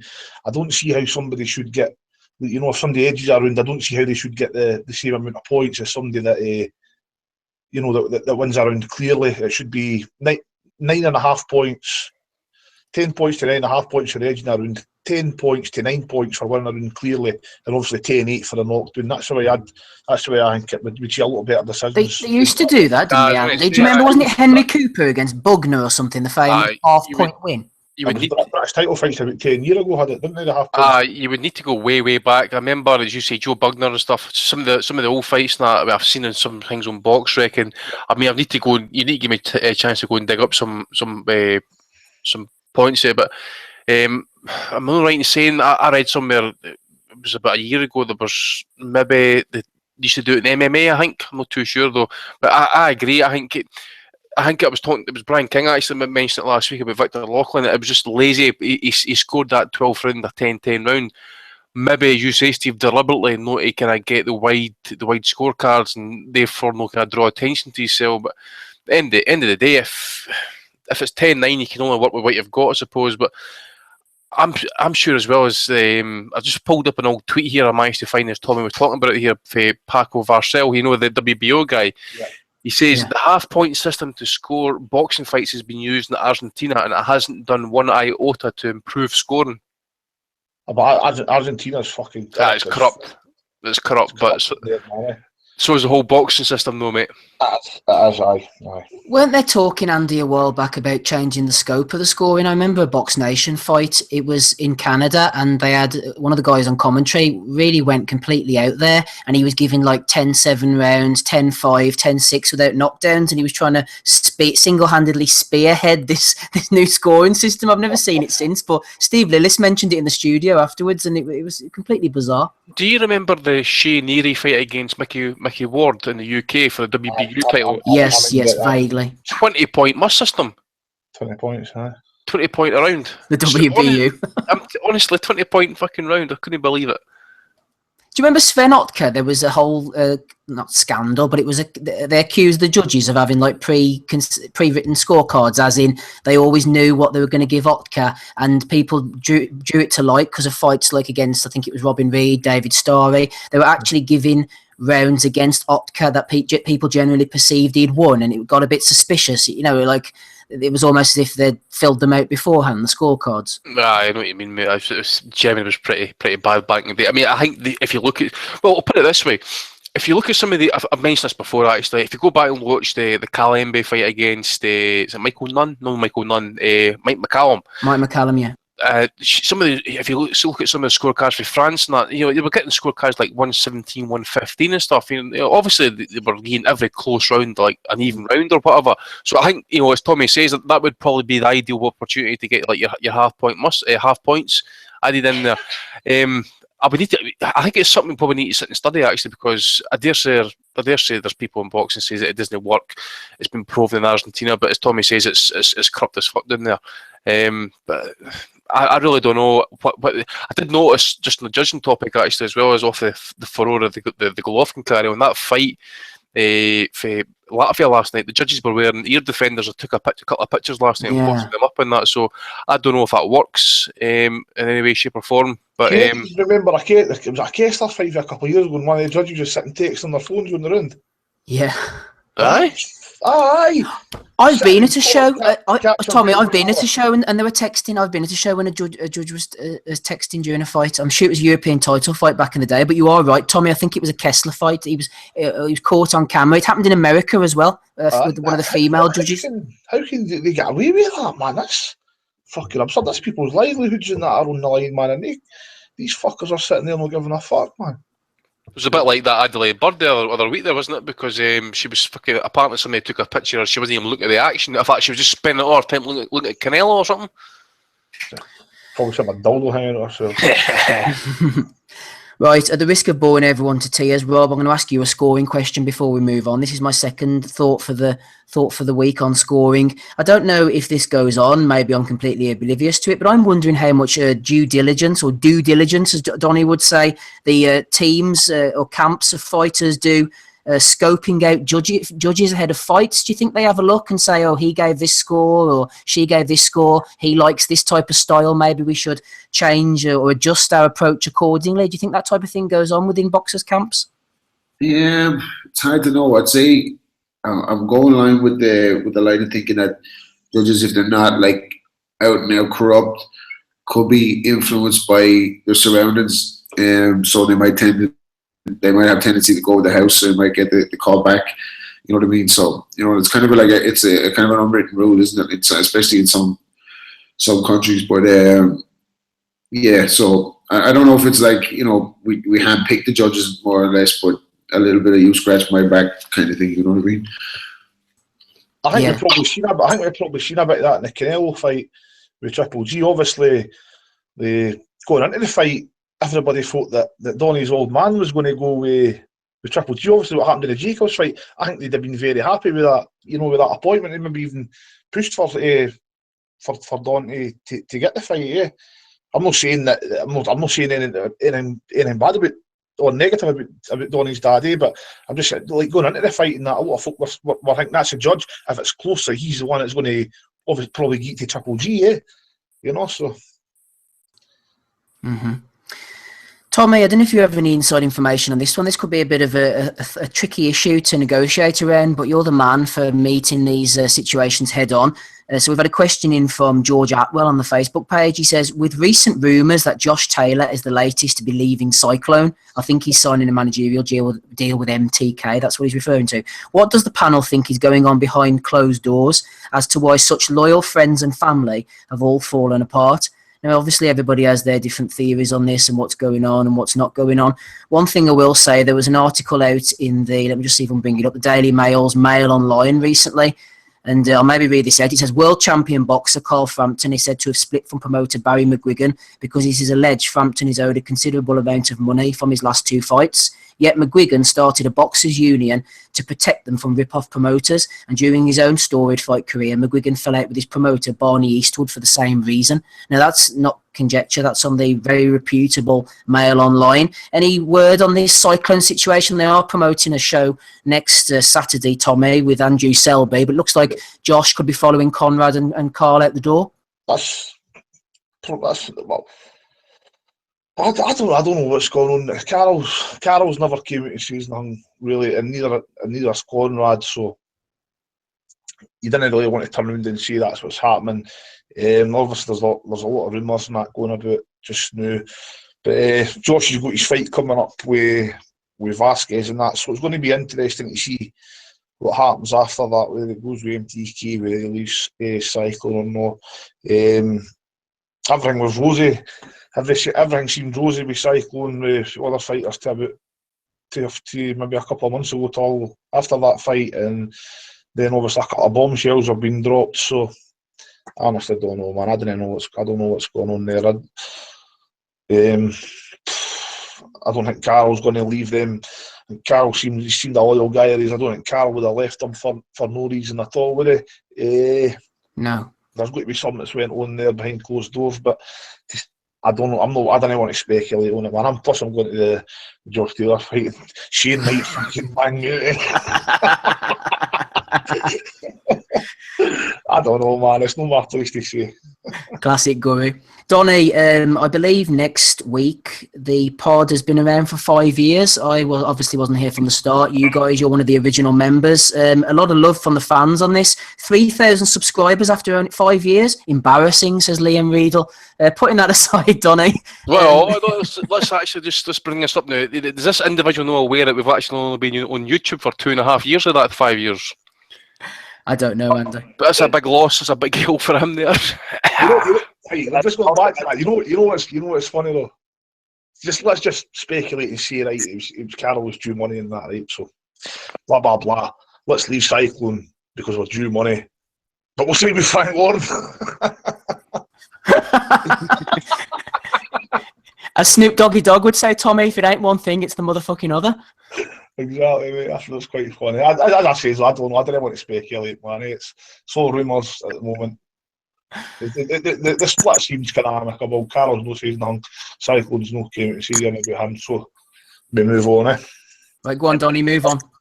Also, as we all know, I mean, because when the iTunes isn't up fast enough, people go crazy. I would say that we have probably a lot more people that access the pod through iTunes than they do through YouTube. But that being said, yes, it is 5 years, although it's not actually next week. It's 2 weeks. All right, sorry about that, Donna. Yep, it'll be October 15th. Okay, moving on. Just a couple more questions. Where should we go? Who have we got on the call? Right, Rob Kelly. Kevin Watson's jumped in with one here. He says, if there was a Super 6 tournament for each weight class, who would you want involved and who would win? That's a bit of a wide scope, so I'm going to let you narrow it down to one weight class. Pick one weight class where you would like a Super 6, or I think he maybe means a World Boxing Super Series tournament, what we're seeing at the moment. Which weight class would take your fancy? I mean, cruiserweight is pretty much made for it, isn't it? Like your heavyweight. You got the champions retired now, so we've got all the belts up for grab. That'd be a good one. What about light heavyweight, Rob? Would you get on board with that? Light heavyweight, it's sparse at the moment we're working on. The tournament might light it up a little bit. I'd like to see welterweights. The welterweights to see who's the natural successor for Floyd at 147. There's a load of talent at welterweight, so.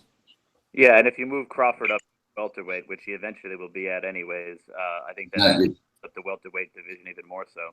What about light middleweight? I mean, we could do with getting some of that shit unified. Yeah. Charlo, Hurd, Lara, Andrade, maybe Anthony Fowler. Lubin, or didn't he start? Please don't troll me on fucking So Anthony Fowler. there's so many people that like middleweight that you wouldn't want to see again. You know what I mean? Like even if it was a cycle tournament, like I was a big fan of Lara. Like, do I want to see him roll out again? Like, no, really. Like, I've watched that kind of Islam, the Kazakhstani and stuff. I've seen his last couple of few fights, and I'm no sold on him. I'm not really sold on him. But okay, I know you guys say there's a lot of fighters that you wouldn't want to see, but I want to see. I know Lubin's fighting is at one of the Charlos, I think, but you still got Lara, you got Andrade, Hurd, put Islam in there, Kulkai, I suppose. We call him J-Rock, Julian Williams. So I think there are a couple of decent fights in there. Well, first of all, they are kind of Trout, Tony Harrison. They are kind of doing that division just screams boringness, doesn't it? Well, the names you've just mentioned, man. These fights are all going to be brutal, eh? Lara against Andrade's, Trout against fucking Andrade, Lara against fucking Charlo, man. Holy shit. Come on, Donny, put him right. I was going to say, they are kind of doing a 154 tournament right now within the Heyman stable right now. But additionally, though, Andrade is actually, he announced this week he's moving to middleweight, which was going to be my answer. So I think that the following 5 fighters are excellent for that middleweight tournament. We have Golovkin, we have Canelo, we have Danny Jacobs, we have Andrade now, and we have Saunders. And then here your 6. Donny's been too controversial. He's got booted off. Every now and again, Andy, the mobile phone people get kicked off. Especially Donny anyway. I don't know what he's up to. He's back on the call now. Oh, there you are. Go ahead, Donny. What were you saying? Make America great again, mate. Come on. I got Canelo, GGG, Danny Jacobs, Andrade, Saunders, and then also Lemieux coming off of a big knockout win against Curtis Stevens. So I think those 6 guys, if they could all mix it up together within the next couple of years, would be an excellent middleweight tournament. Everybody except Lemieux. He's crap. He's shit. Okay, well, then you could pick a 6th guy. I don't care if you swap him out, but I think Andrade, Jacobs, Canelo, GGG, and Saunders, you unify all the belts, and you have all the top contenders in there as well. Jamal Charlo, he's up at He's about middleweight. middleweight now, aye. And then obviously you've got that and Dam Murata fight as well. That's the rematch. Just for you Americans, actually, that's live on ESPN for you guys. Yes, I'm looking forward to that. Hopefully the scoring's on point this time. Yeah, hopefully they'll fix up where they went wrong last time. A few fights next week, guys. Devon Alexander's on Tuesday night. Fox Sports 1 against Walter Castillo. Then Vaughan Alexander, his brother. Oh, go ahead, Rob. Not missing that. No. Well, if you're interested in that, Rob, you might want to watch his brother Vaughan Alexander 10-0 against Elvin Ayala. Main events on Thursday night. Is that better? 15 years. He's just done 15 years for fucking armed robbery. That's right, yeah. Fighting Elvin and the Chipmunks. Straight out the pen. Whose brother's this we're talking about? Devon Alexander? Yeah, his brother Vaughan Alexander's back. He's been in prison for a while, Tommy. There's some story. I think there's 4 of them and 3 of them were doing serious time, weren't there? Oh, I think this one's meant to be. He was meant to be the better fighter out of the whole family or whatever. For what if I remember rightly, anyway. Do you know how old he is? I've not got his record to hand, mate. The late 30s probably anyway, because Devon's the youngest, eh? Yeah, he's getting on a bit, Tom. Yeah, HBO did an interview with him before one of the fights. I think he's near 40. Right, aye. That should go down well. Right, Ozzy, we had a question from Matt Taylor a few weeks ago. I'm only getting round to it now, but this might be the type of thing that interests you. Matt says, having witnessed Christian Late's 250th pro loss last week on a Steve Wood show in Manchester, I wondered who the panellists rated as their favourite ever UK journeyman. Would Late's measly 5 stoppage losses in 250 be anywhere near a world record? Particularly impressive given that he has been in with a who's who of British boxing in and around his weight class over the past 14 years. I'm going to throw one in, Ozzy. I don't know who you've got. William Warburton's one of my favourites, a skilled journeyman. Yeah, he was going to be one of mine. Basically, when he can be bothered, he can turn it on and can beat some up and coming kids. There's one on the circuit at the moment. He's only had about, I think, 30 fights, and he's called Daryl Sharp. Now he's training with Kieran Farrell. Obviously, everybody remembers him, and he literally just started boxing just to went on the road. Doesn't sell any tickets, and he's got quite a few losses. But if you look at his wins, they're over relatively up and coming undefeated people, and he was drafted in as a last minute replacement for the Central Area middleweight title, and he won a 10-rounder on points. I think he won it by 5 or 6 rounds. So he's one of them at the moment. But Willie Warburton for me is an old time, like I say, and I think it's always a bit of a risk putting your youngsters in with him. He even beat Jason Wellborn, didn't he? Before Wellborn did a job on Marcus Morrison. Yeah. What about Yusuf Al-Hamidi? He was quite a good town, like. Yeah, he wasn't he? Remember Ryan Clark? He got to 1 win, 49 losses, and then he said, "Right, I'm going to start training full time now and fight for the British title." And he actually did okay. He had a few wins, and he ended up fighting Martin Conception for the English, I think, and Aussie. And then the story ended. But fair play to him. Box Nation did a documentary on him. Would you class Cutland Lang as a journeyman? Nah. No.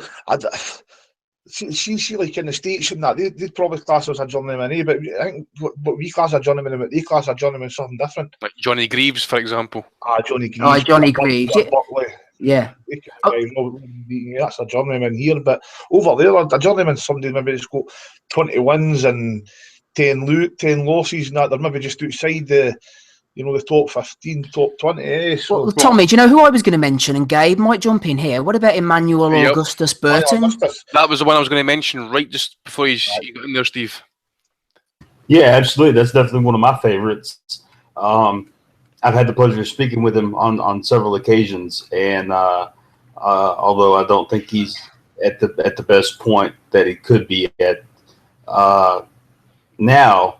When you look back at his fights, there was just an amazing fighter to me who had so much potential and took fights on short notice, took fights all over the world, hometown, faced tremendous adversity, really not only just in his boxing career, but in his life as a whole. And to me, the stories that you can see in his fights was amazing. Absolutely one of my favorites. Definitely, he had a lot of talent, Burton, didn't he? Just a shame in that as you say, the fights and that he took in that. I think his records about this evening as well. Well, I'm not an expert on it, but I read a wee bit on him. So I looked at the decisions that I've went against him. Probably should have went to him as well. I think at one time, I don't know if it's still the case, but Floyd said Burton was his hardest fight. Aye, maybe they rated him, didn't they? What about your man who knocked people down and knocked people out? Darnell Boone, wasn't it? Aye. I was just going to mention Darnell Boone. They dropped to Drew Kovalev too, didn't they? Dropped Kovalev. And there was one fight. There was an ESPN fight actually. I've just pulled his record up. Let me just see if I can find it. But he knocked out this guy. I think it was Darnell Boone anyway. See if I can find his name. It was an ESPN fight, and I don't know if it was up at cruiserweight, for example. No, that's not him. Can't be. Sorry, just ignore me. Yeah, well, Boone. Let's see. He knocked down Andre Ward and had him in big trouble early in his career. And he also knocked out Stevenson, and he knocked down Kovalev, I believe. And there's a few other ones in there. Did he maybe knock out Donovan George, who was a decently regarded prospect some years ago? I don't remember. I guess that Andy's probably looking through the box rack right now. But yeah, he has a who's who of names on his career record. Even though he has only about a 500 record, he was probably one of the most dangerous guys that you could book as a promoter for your fighter. But it's also, a good test for a young fighter too, to be in there with somebody with that kind of experience. I don't know if he's still fighting. No, he fought Andre Ward. He fought Andy Lee. Enrique Ornali, as I'm sure Hopkins might have fought him. Lajun Simeon, I think Abraham might have fought him. Jean Pascal, Fernando Zunga. Who else we got? Brian Vera, Calvin Green, Edwin Rodriguez, Lara, Craig McEwen, Brandon Gonzalez, Stevenson, Kovalev, Paraban, Monroe Jr., Di Davis, Kovalev again, Stevenson again. There's a few on there. Aref Magomedov, pretty much everybody, aye.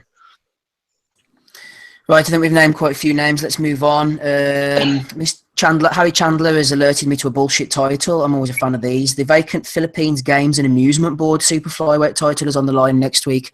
That's not a random title. That's a regional belt for the Philippines. I know, but it counts in the bullshit for me, Andy, and I'm happy enough to endorse this type of thing. What do you say? I'm going to give them respect. That's their British title, so to speak. Oh, is it? Aye. I'm blaming Harry Chandler on that one. Shame on you, Harry. I'm sure Rocky Fuentes, who fought Gonzalez, might have fought for that title as well, actually. So it's a kind of regional belt, kind of like the Filipino title, so to speak. So I'm sure it's sponsored by their commission, actually.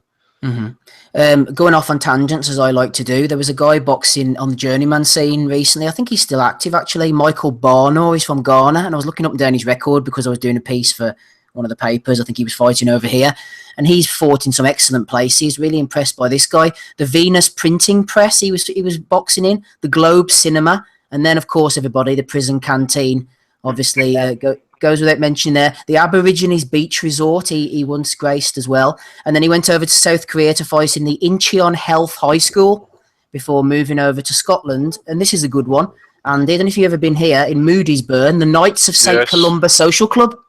The Knights, oh my fucking word, the Knights of St. Columbus, eh? Oh Jesus Christ, I bet they're on there with their fucking hoods and, we're not worthy, and fucking 5 Hail Marys and all that sort of shit.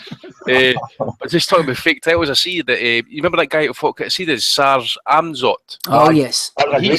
He's defending his interim WBA Oceania title next week. The interim belt. This will be his fourth defence. Who's the full champion? Fuck, probably isn't one. let me. Oh, there is one actually. There is one. His name is Dara Foley. Yes. He's actually birthplace is in Kent, but he's staying in Japan now. Yeah. So he's been the champion for over a year now. Hopefully one day Foley and Amazot will unify this auspicious title. Yeah, we need this shit sorted out once and for all. Right, let's move on. Tommy fights next week. This is quite a decent domestic card, actually. Sam Kinnock over in the Meadowbank Sports Centre, Edinburgh. We've got Paddy Gallo against Gary Murray, Stephen Tiffany against Troy James, Tommy Philbin, Reece Pagan. Now into the business end of things, Simon Barkley against Stephen Simmons for the vacant IBF East-West European Cruiserweight title. But the one that you're interested in, Tommy, Gary Cornish returns for the vacant British Heavyweight title against Sam Sexton. That could be fun. It could be, man. There'll be two big lumps here, You know, there's going to be a wee up and down battle in that fight. I might pop through to that here next week, actually, and watch it. You're going to fight the winner, Tommy? Has anybody seen Sexton lately? I've not seen him for about 3 years, man. 3 or 4 years. I didn't know what he's got in me like, man. He probably Cornish might knock him out. He's getting knocked out by David Price, I think, last time I saw him. No. Has he been back since then? Can't remember. Anyway, right, Andy.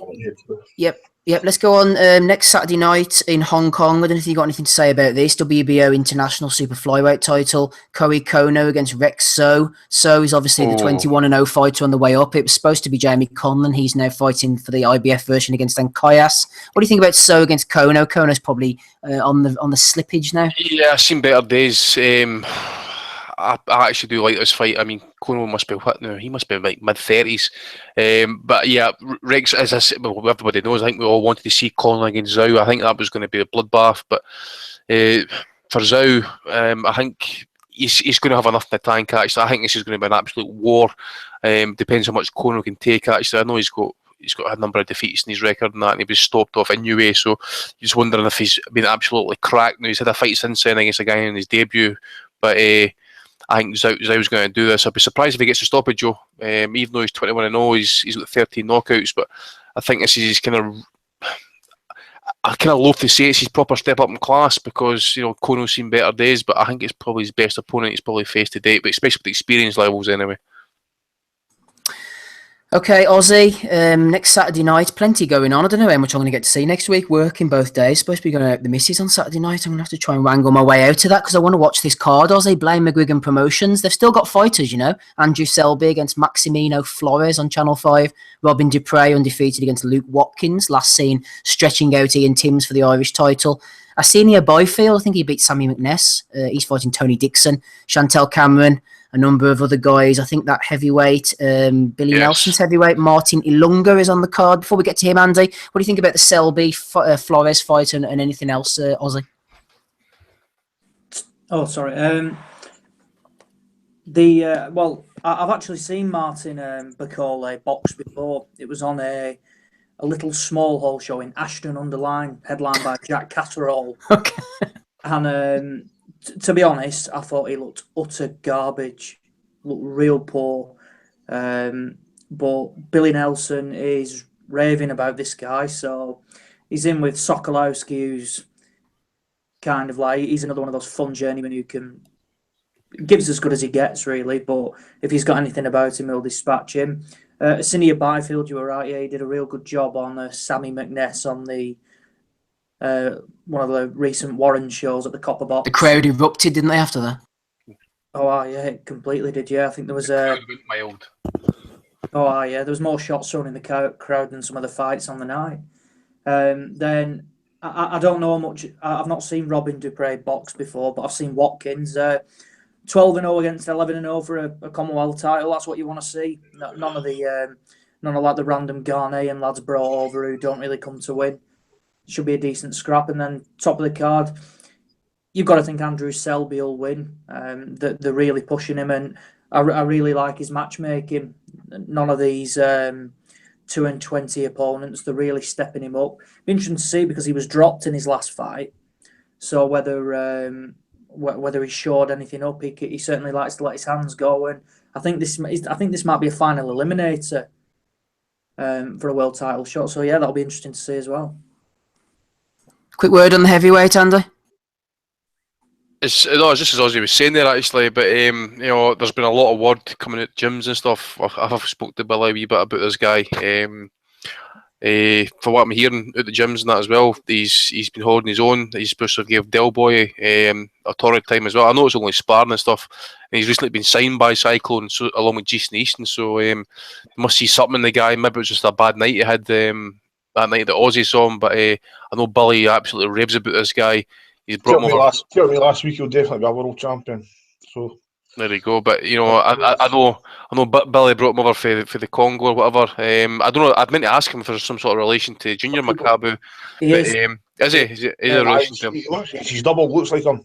Aye, I think he's been staying with Billy and his wife and that. So you know, they've obviously invested a lot of time and money with the guy. So he says they've been taking him around about all the gyms and stuff, trying to get the top end sparring. And he's been doing well for himself. Billy had him at a Rangers game, eh? Oh, is it? Hope he gets fucking knocked out now. you sheep shagging bastard. He says to Billy at half time, why did he chant your name, Billy? Why did he chant your name? Because I'm the king, baby. Right, let's move on. Donny, sorry, Rob, do you want to say something? No, I was just laughing. Rob knows. I know. Right. We're not going down that path tonight. Donny, I'm going to get a bit of a bad reputation for myself here. I'm going to praise Eddie's cards 2 weeks in a row. I said the Liverpool card there that happened last night was pretty good on paper, and this Manchester, where are we? Hang on, let me have a look. Yeah, Manchester card next week isn't too bad from what I'm seeing. Crawler against Burns, both have seen better days, but it could end up a bit of a fun fight, Donny. Sam Eggington, European title against Mohamed Mimoun on the undercard, and a good British title fight as well. Robbie Barrett against Lewis Ritson, plus a chance to see future undisputed world champion Conor Benn on the card. What do you think, Donny, first of all, against Crawler against Burns? Could be a decent scrap? Yeah, it could be. I mean, I don't know who I'm picking there. I mean, I'm not sure how much Burns has left in the tank. I'm obviously rooting for Burns, though, because I think the only way that Josh Taylor gets that springboard to, national and, maybe start him throughout the entire UK is probably by beating Burns. And I'm hopeful that if Burns wins, that Taylor can then get that fight and give Ricky a retirement payday and ultimately become the star that I think he deserves to become because he has all the talent. Will Crolla spoil those plans? I don't know. But it'll be an interesting fight to see. Be honest, I actually didn't even know that was next week, so I didn't prepare much in terms of opining on it. But that's my rooting interest. As for the technical breakdown, I'll leave that to somebody else because I don't know. I wasn't necessarily prepared to talk about that one, but that's okay. Thanks, Donny. Gabe, sometimes when these guys go over the hill, Burns and Crawler, the fight actually seems to be a little bit better than we may be expected. I think it is going to be a war. They're both going to go at each other. Who's got more left in the tank, Gabe? That's the question that I suppose we're asking ourselves. I think maybe Crawler, maybe Crawler. I would have to agree with you. Listen, I would love to see Burns come through and take this fight. I just don't see it happening, though. Whenever it starts getting nasty, when it starts getting rough, when they start going a little bit more active toe-to-toe, I think it's going to be a rough outing for both guys. I think Burns definitely can do it. I just think it's a matter of what kind of, like you guys have already said, how much he's got left. I would love to see Burns win, but Crawler. Well, I see a Crawler win. I think what's going to happen is Burns can't fight in the inside. I think Crawler's going to probably try and crowd him, try and kind of work his body and stuff. I think if it does go to distance or whatever, by that I mean if the fight's at distance, I expect kind of Burns to probably try and keep him at the end of his jab and that. But I just think slowly but surely Burns is, he's definitely past it. I think I wouldn't say he's definitely no shot. He's just definitely no prime anymore. It says it all as well as that the fight's at a catch weight as well. I think it was at 138. I think so. Basically, that kind of helps both fighters. It doesn't deplete Ricky as such. We know Ricky's he's no 140 fighter. He shouldn't really be at 140. And Crawler really, if he can't make 130 anymore, he should definitely be at 135. So probably I could see Crawler not really having to take much out of himself trying to make the weight. Burns could be totally different. We just don't know. I just think Crawler's probably the freshest. If it does come to an inside fight, I do favour kind of Crawler at the base to kind of maybe slightly outwork him a wee bit. Saying that, as well as, you know, where did both of these guys go, even in the event of a win or a loss? I mean, Crawler's came off 2 dominant defeats, I would say anyway, against Linares. I think the Barroso win and the Perez win, especially the Perez win, because I think Perez was dead at the weight there. It kind of flattered to deceive a little bit. So I wouldn't be surprised if this does go a distance and stuff. Even though it's in Manchester, I wouldn't be surprised to see something kind of controversial on the cards, and maybe we get a rematch, because, you know, essentially they've not really got anywhere else to go. There's no any sort of eliminator for any sort of title, I don't think. So I'm going to go Crawler. I'll probably say Crawler 116, 112, and that's just purely just kind of basically what he could do on the inside. But again, I can never write off Ricky sometimes, because, you know, if it's one thing he's got fucking heart, and he's got balls of steel, and he'll stand in there for long as possible. And, you know, I'd be well surprised if Crawler was getting a stoppage here. But, you know, it's got a distance fight written all over it, and as I say, I think Crawler's going to do it by a couple of points. Do you see a distance fight, Rob, or do you think there could be a stoppage? Someone maybe accumulation getting to them as the fight goes down the stretch? I think if it's a stoppage, I think it's Ricky shot. You know what I mean? I think we'll find out whether he's got old now and this is one step too far. I think he probably has a little bit more on the clock than Crawler. Crawler's last two losses to Linares. He didn't get, I suppose, he got outclassed completely in both fights, but he didn't get like too much long-lasting damage, you would think. Ricky's never out of a war. But I think if he gets on the jab, he could, and for about 5 or 6 rounds, he has a chance to take a Crawler deep. But I would favour Crawler to outwork him. But the only if it does get stopped, I think it's just Ricky. Ricky's had one fight too many. Crawler slightly fresher, Tom? I'd say Crawler's. Look, see the 2 Linares fights. I don't think he, at any point at all in his career, he doesn't beat Linares. That's just a guy who was better than him. I don't think Crawler's past his prime at all. I think he's just at 30-year-old. He's just right at, he's probably about his best right now. I don't think Ricky Burns is. I think Ricky's 35 in a few months. He's obviously seen better days. I think Crawler's going to be fresher. If anybody stopped in the fight, I don't think Crawler could stop Ricky, but if anybody was getting stopped, it would be Ricky stopping Crawler. But I don't see it happening. I think Crawler's going to, like Andy said, he's going to be on his chest a lot of the fight. Ricky's going to go to the ropes. He's going to try and fight off the ropes. I think Crawler's just going to, he's going to be too fresh for him. That's pretty much the word I was looking for there. Just too fresh. He's going to need too much energy. Ricky's not what it was 3-4 years ago. Ricky would have beat him, but I can't see it now. I'd like to see him doing it, but no. Crawler. Yeah. Ozzy, would this fight interest you in a live capacity? You maybe think about going down to it? To be honest, no. When it was made, I saw it as like I said, he's just thrown 2 together because he had nowhere to go. There's no malice in them. I mean, the press conference next week, I don't think any security will be needed. That saying, I actually think Burns will beat him. It's down at lightweight. It's not it's at a catch weight. It's not at 140. I think it's at like 137 or something like that. I'm pretty certain there was I seen someone in the YouTube chat there, Ozzy, saying it was at 135, but I'm pretty certain they said it was either at 137 or 138. I'm pretty sure there was a catch weight involved in this one. Yeah, I can't remember if it was at 138 or 135. Anyway, I actually think that will suit Burns a bit better because he uploaded a picture earlier in the week and he looked really good. And I spoke to John Ryder, who obviously is a teammate of Ricky Burns, and he said Burns is bang up for this and he really fancies doing a job on him. Now, I know you mentioned that, and I completely agree. I thought Linares absolutely walked the 2 fights against Crawler. The rematch never needed to happen, and it only sustained more punishment for Crawler. And I think he took more of a beating second time round than first time round.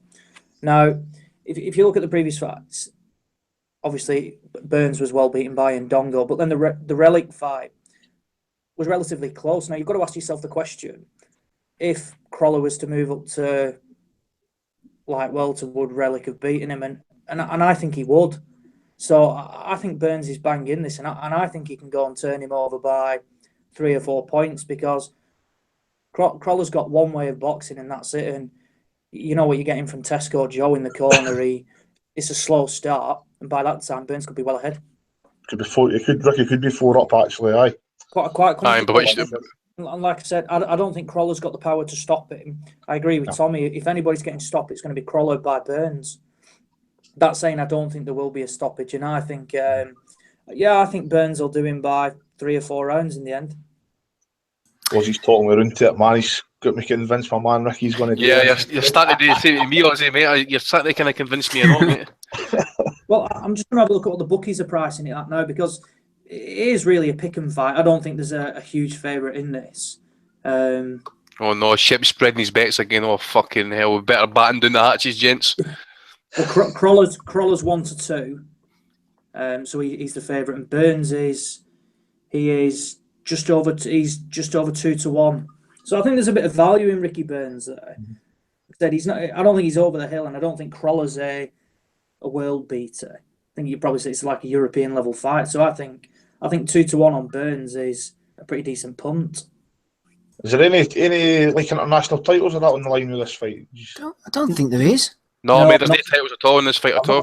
I've never seen any when it was announced. Like, Missing a trick there, aren't they? Well, that's what I'm saying. I mean, there's no titles on the line, right? So there's no eliminator spot. So it makes me kind of think, could we get a closest fight on the cards and get a rematch?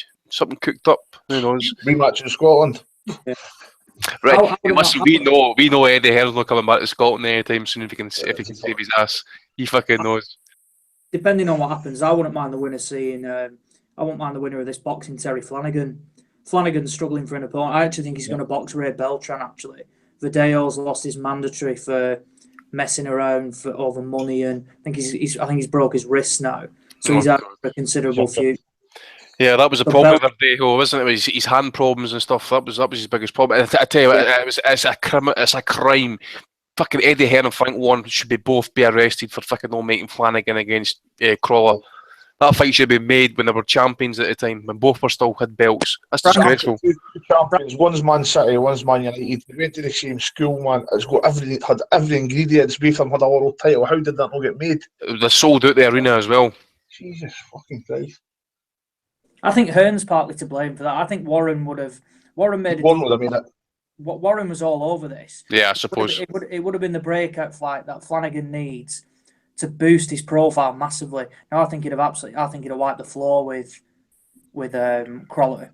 But at the time it was easier to go, well, I'll say easier, but the money fight for Crawler was the rematch with Linares, even though it wasn't close.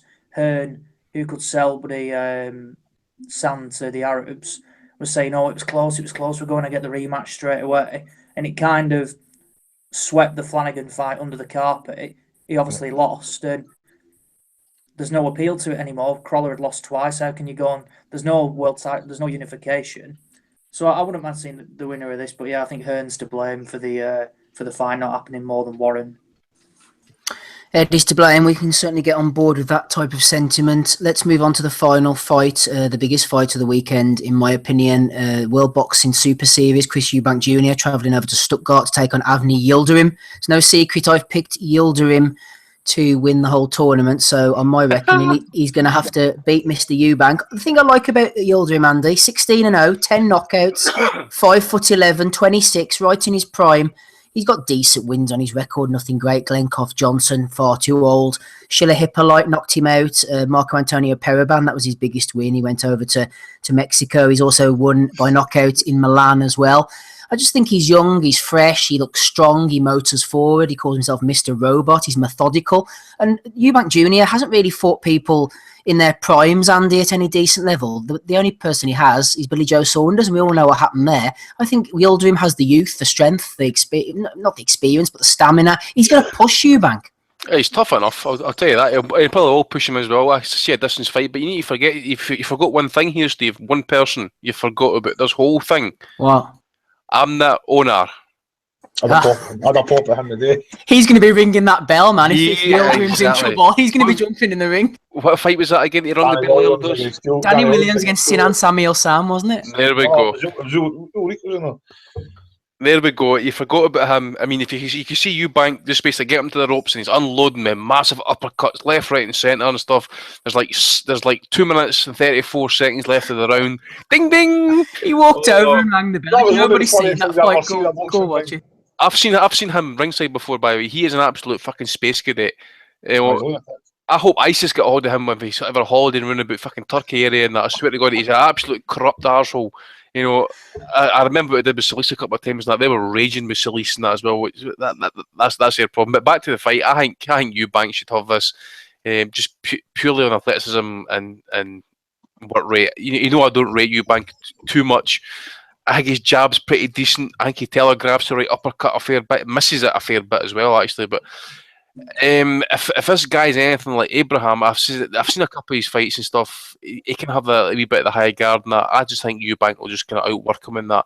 Maybe have his moments and stuff, but I think Eubank will basically hang on hook or by crook.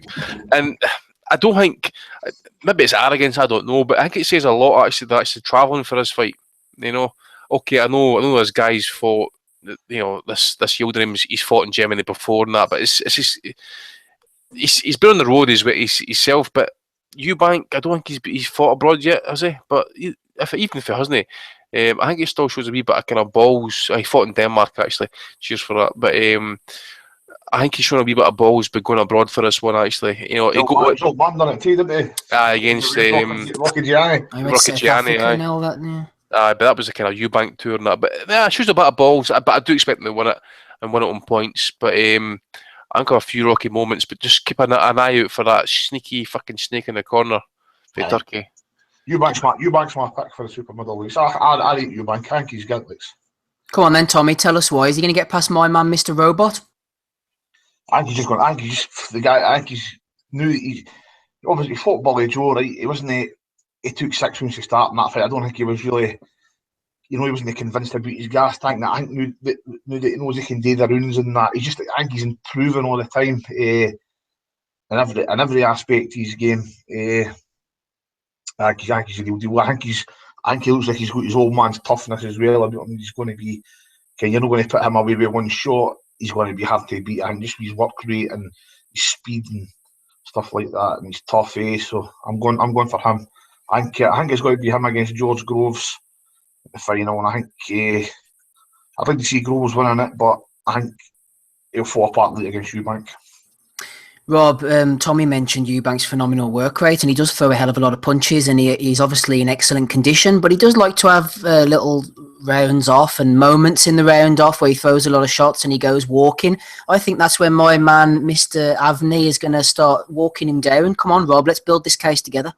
Well, Mr. Robot doesn't say a whole lot for him. Like, does it? If he's going to be like a stationary target and stand in front of Eubank, he's going to get like peppered with those combinations that are flashy. They might be landing full clean or whatever, but they'll catch the judge's eyes. I don't rate Eubank at all. I think he's a poser, and I think when he comes up against a good super middleweight, he's going to get his clock cleaned for him. I think he's shown signs of being, but like we've never really seen him. Like Perryman's probably a better name than anyone on his record. Who's better, like that he's beaten? You mean on Yildirim's record in comparison to Eubank's? Yeah, exactly. Even though he's only had 16 fights or whatever. Even if Eubank wins this fight, I'm still not convinced he sees it the tournament itself. Even if he gets to the final, I don't see it. I just don't see it. The old man, he'll get offered $10 million for a fight or something, and the old man will take another fight for 50 grand. Just because that's what Chris Eubank does, eh? Some mental will happen here and he'll end up getting pulled out this tournament. Who's the backups for us? Good old Vincent Fagan, but fucking Vinny the Doorman. What about Paul Smith at the boxing award dinners last night? Eh? Eating all that food and drinking 16 pints of cola. Jesus Christ. Yeah, Donny, we don't seem to have the official voice of American boxing, Dave the Hater Low, back with us tonight. So I think I'll make Gabe the official voice of American boxing tonight. He's balls deep. He's balls deep. He's balls deep. Only joking, Donny. You're the main man when it comes to the American point of view. We've got this Rob Brandt in the tournament. Not quite sure how good he is or what you know about him. But do you think Eubank has a chance of winning it overall? But more closer to home, what's Yildirim going to do to him? Well, first of all, overall, I'm still sticking with Groves. Yeah. But yeah, I mean, I think that Chris Eubank has a lot of athleticism, and that athleticism in that gas tank, which he showed in that last fight, by the way, which I think I had questioned for a while, especially after the Billy Joe Saunders fight, where he seemed like he had a lot left to give at the end because he may have been pacing himself a little bit too much. I don't think he had been, really confident in his gas tank when he was fighting in 160.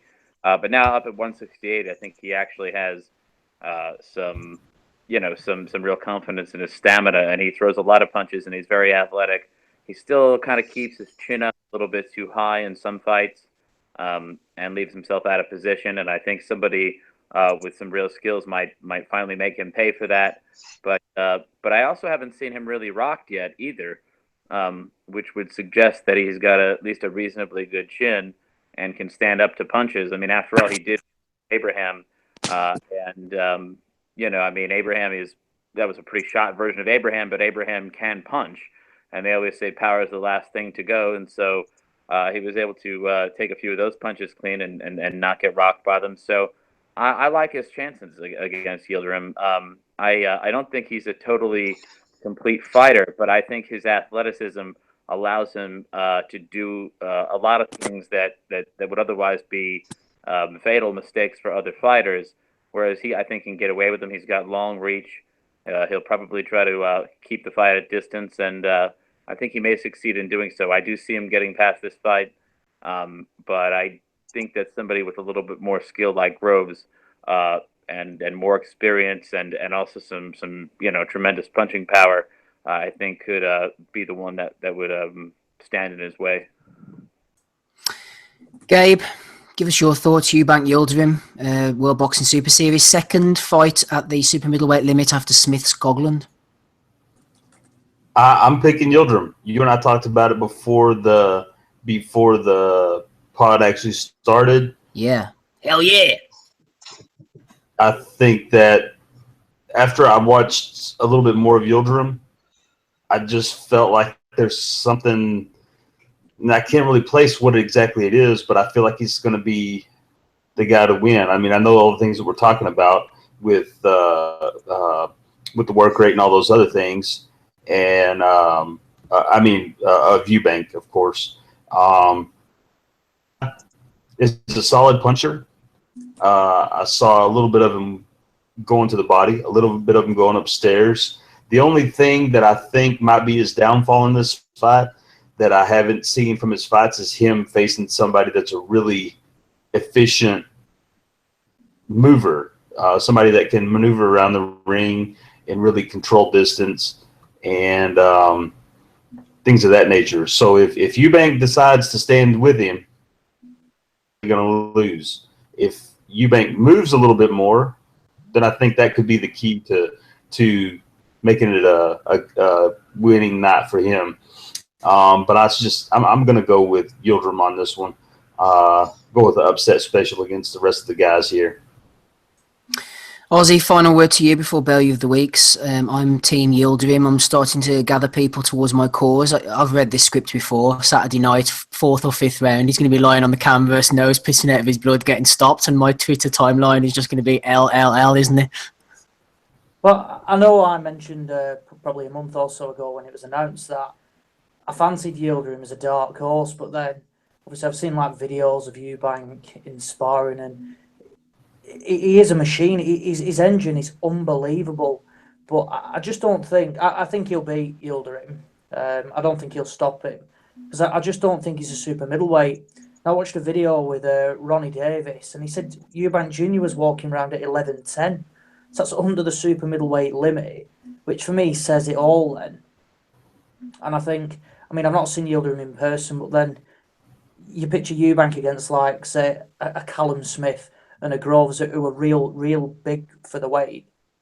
And I think that's when it'll capitalise on him, and I think it could be his downfall. That saying, the flurry of punches that he can let go, I think is a struggle for anybody to keep off. I know Tommy mentioned about Billy Joe Saunders, and he did cause Saunders problems when he let his hands go. Obviously, you know the story, he was 6-0 down after the 6 rounds. So I think Eubank Jr. will win. It's a shame it's on pay-per-view. I'm not sure what they're charging for it, but this is one of the fights that it should just be free to air. Give the more casual people the chance to watch the fight. Then it builds up. I think it's going to be a Groves, Eubank, should they both win, semi-final, which then, if the people both enjoyed the fights, they'd be more than happy to chuck 10 quid in. Not paying 10, 15 quid now for Chris Eubank Jr. against Avni Yildirim, which is in Stuttgart, and they'll probably be, that's saying I think it'd be quite full, because Stuttgart is quite a heavily populated Turkish area. So certainly the crowd's going to be on the Yildirim side, and I don't think Eubank will take many over there, if any, really. I don't know how big a ticket seller the guy is, but no press for it. I think Eubank will. I think he'll win on points. Eubank on points for Aussie. Right, let's get on to Value of the Weeks and get the hell out of here. It's 10:20. We're going to finish up, I think. First nomination that I have on my list is from Foley for Julio Cesar Chavez Jr., who's compared himself on Instagram to Golovkin, says he wants the Golovkin fight. Yeah, good luck with that. This is a good one. Quite a few people have sent this in. Smigger's Titties, though, is the one I'm going to read out, because he was engaging with Eddie Hearn on Twitter this week, actually. I thought it was quite funny. John Hoolan. I don't know if he's a troll or not, but he's written a letter into the Boxing News, and he says, with another couple of wins under his belt, Anthony Yard will be the mandatory challenger for the WBO light heavyweight title. According to my stateside sources, says Mr. Hoolan, Ward wants no part of him. It's only delaying the inevitable, as Yard will be world champion in 2018. Mock me if you wish, but I was right about Jeff Horn. Anthony Yard, WBO light heavyweight champ. Remember where you heard it first. He also went on to say that Andre Ward retired rather than face Anthony Yard. Anybody disagreeing with that? Anthony Yard, Andre Ward retired because he was ducking Anthony Yard? Yeah, he's ducking Anthony Yard. You know, the guy is, who's it he fucking didn't fight? Who's he was meant to fight again? The British? Hosey Burton, that was the one. Yeah. He's going to destroy Ward. Aye, right. And he's not having it. Happy retirement, champ. Cuban Cassius has got nominated from JJTEW. Cuban was trying to help Chris Eubank get a new driving license. There's a lot of driving advice goes on at IFL London. I didn't actually see that one. Box Royalty has nominated the Pooch Pumper. No. That's Joe Gallagher. For guessing who that is. He's the only trainer at the press conference on Thursday for the Liverpool show. Seen that. Only trainer there. A couple from Simon Alavey. He's nominated Eddie Hearn for saying that Danny Jacobs is the #1 middleweight in the world. He also nominated the Sun newspaper for scoring 4 even rounds during the Parker-Hughie Fury fight. Well, to be honest, you can't really do that because, you know, you could have scored a whole fucking fight, 10 rounds, 10 each. Fuck's sake. That was awful. It was. Richard Swig has nominated the opening of the Danny Garcia store. I've never wanted to see a building unexpectedly collapse quite this much. The Danny Garcia store, everybody. Are you going to go into that soon? Oh, that's brilliant. That's quality hate, that. Quality hate from Richard Swig. Deontay Wilder's been on the troll. He says, I have officially passed the Mike Tyson era of fear. I am the most feared man in boxing. This has never been seen in history. Okay, Deontay. Okay. Ferner Tom has been nominated by Chad Hogan in Limbo. Zombie Brian King.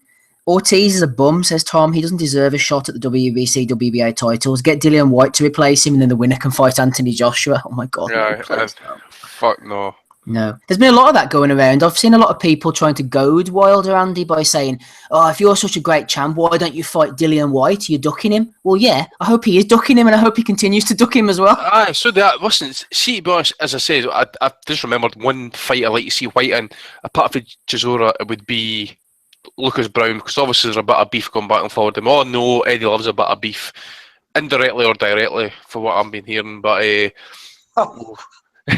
Tommy knows, but we'll leave that to do. But as I say, I think there's only 2 fights I want to see White in: Chisora or Lucas Brown. And after that, I don't care. But I don't want to see fucking White Joshua. I didn't want to see White Wilder. No, I think we can all agree with that, Andy. Smigger, I was commenting last night on Smigger Smith giving Tom Stalker a share of the last round against Sean Dodd, despite being battered from pillar to post. Tommy Michael Frayne says, yeah, that 10-10 is definitely value of the week worthy. What do you reckon? That's up there, mate. I commented it myself last night, and he came out. It was obviously mates with Stalker, isn't he? So he gave him a share of that round. Absurd. Teo Doe has been getting a bit of heat. I know Carl Frampton was tweeting him there. Franny nominated him. O'Hara Davis will beat Josh Taylor in a rematch. I trust and believe that, says Teo Doe. Okay, then, sir. That's the winner right there. What's his name? Teo Doe. Teo Doe. Yeah. We'll tweet him if he wins. O'Hara should get a nomination himself for his post-fight interview where he said, I'm not making any excuses, but I had a lot of issues in my camp in the fight for Josh Taylor, and personal reasons are definitely the reason why I lost the fight. So he can have a nomination. Absolute undiluted pish. Absolute undiluted. Double undiluted pish. Week against Taylor. Oh. Sorry, Rob, I muted you there by mistake. The referee in that fight by should get about a week. Letting that fight carry on, an absolute disgrace for that last that kid. That was hard in the corner, and the referee should have pulled him out. Yeah, there's been a nomination for the corner, actually, for Tom Farrell's corner. I'll be coming to that one shortly. Benny Cram has nominated himself for saying that the fact that the Perez-Breidis fight is pay-per-view is laughable. Of course, it wasn't pay-per-view. Belly of the Week from Kevin Shreve for Anthony Fowler. He is simply AIDS incarnate, represents everything that is wrong with the social media Sky hype train. Martin Hurry, the aforementioned, recommending Tom Farrell's corner for Belly of the Week. Rob's thrown a few forward as well. Fair play to him. Anybody else have any nominations? I think I'll let Tommy put Shep up for, maybe Dave Lee would have done the same thing actually. No, anyways, you know how Shep had put loads of money on Floyd Mayweather against Conor McGregor. He had 3 options on the fight itself, none of which came true. He might have now, I didn't want to get this wrong, but I'll get it wrong because I didn't really want him to come back and say, you fucking did this. I think he spent something like 80 quid on the fight, right? And he failed. So he spent £100 on the weigh-in and hoped that Floyd came in at under 153.5 or 154, and so all in, he won. Or he made back £191 10 pence. So in essence, he gets all this pish about how he makes loads of money. I've got more money than I did have yesterday. Aye, but the thing is, when you break it all down at the end of the day, he made £10.91 of a profit. Now, £10 doesn't get you much nowadays apart from getting mugged off some fucking local crack or heroin dealer and that, right? But guess what, Shep? 3 or 4 more like that, and you might even be able to afford to go to a Frankie Gavin fight, top row, and you might even be able to pay for the booking fees as well. There you go, Shep. Shout out to you. Any other nominations? Doesn't look like it. Let's go around the panel then and see who's picking who. Then, Tommy, who are you going for the auspicious Belly of the Week? Fat Smigger. Fat Smigger for Tom. Robert? I can't think. Come back to me. Come back to Rob, no problem. Ozzy, who are you going for? Oh, that Pillock who said Andre Ward retired because of Anthony Yardy. Oh yeah, him. I'll have him. Yeah, John Hoolan. Oh, there's 2 for John Hoolan. Gabe, who are you going for? Gabriel, Belly of the Week. Doesn't look like Gabe. I'd like to change my thing for Fat Smigger to Gabe. Nomination for Gabe. I'll put mine to, is it Teodo? Teodo, yeah. I'm putting my vote to him. Okay, 1 for Teodo. Donald? I vote. What? Is Shep nominated? Yeah. Yes. Yeah, I vote Shep. Shep's always nominated, poor bugger. He always ends up in there somehow. Well, I'll put it this way. He fucking blocked your pal, Jeremy Foley, Steve. Oh, did he? Because he said, Jeremy basically said to him, you said Comey was levels above and would win easily. You were wrong. Easter won with more difficulty than I had anticipated, right?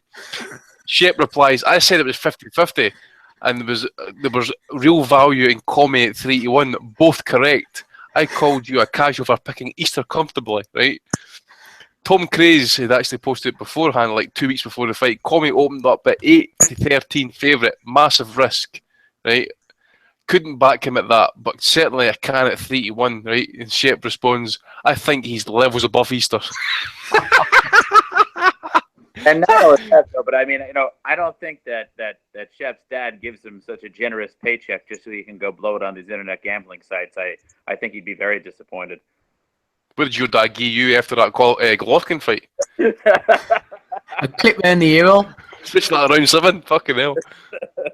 It always has to come back to you, Dolly. Of course. Right, well, I'm going for the Danny Garcia store because I liked Richard Sweet's response.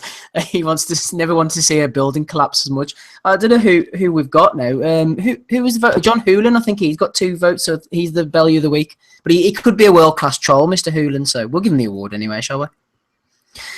Why not? Let's just finish up. Any other business? Nah. No. We'll get out of here. Rob Kelly's left.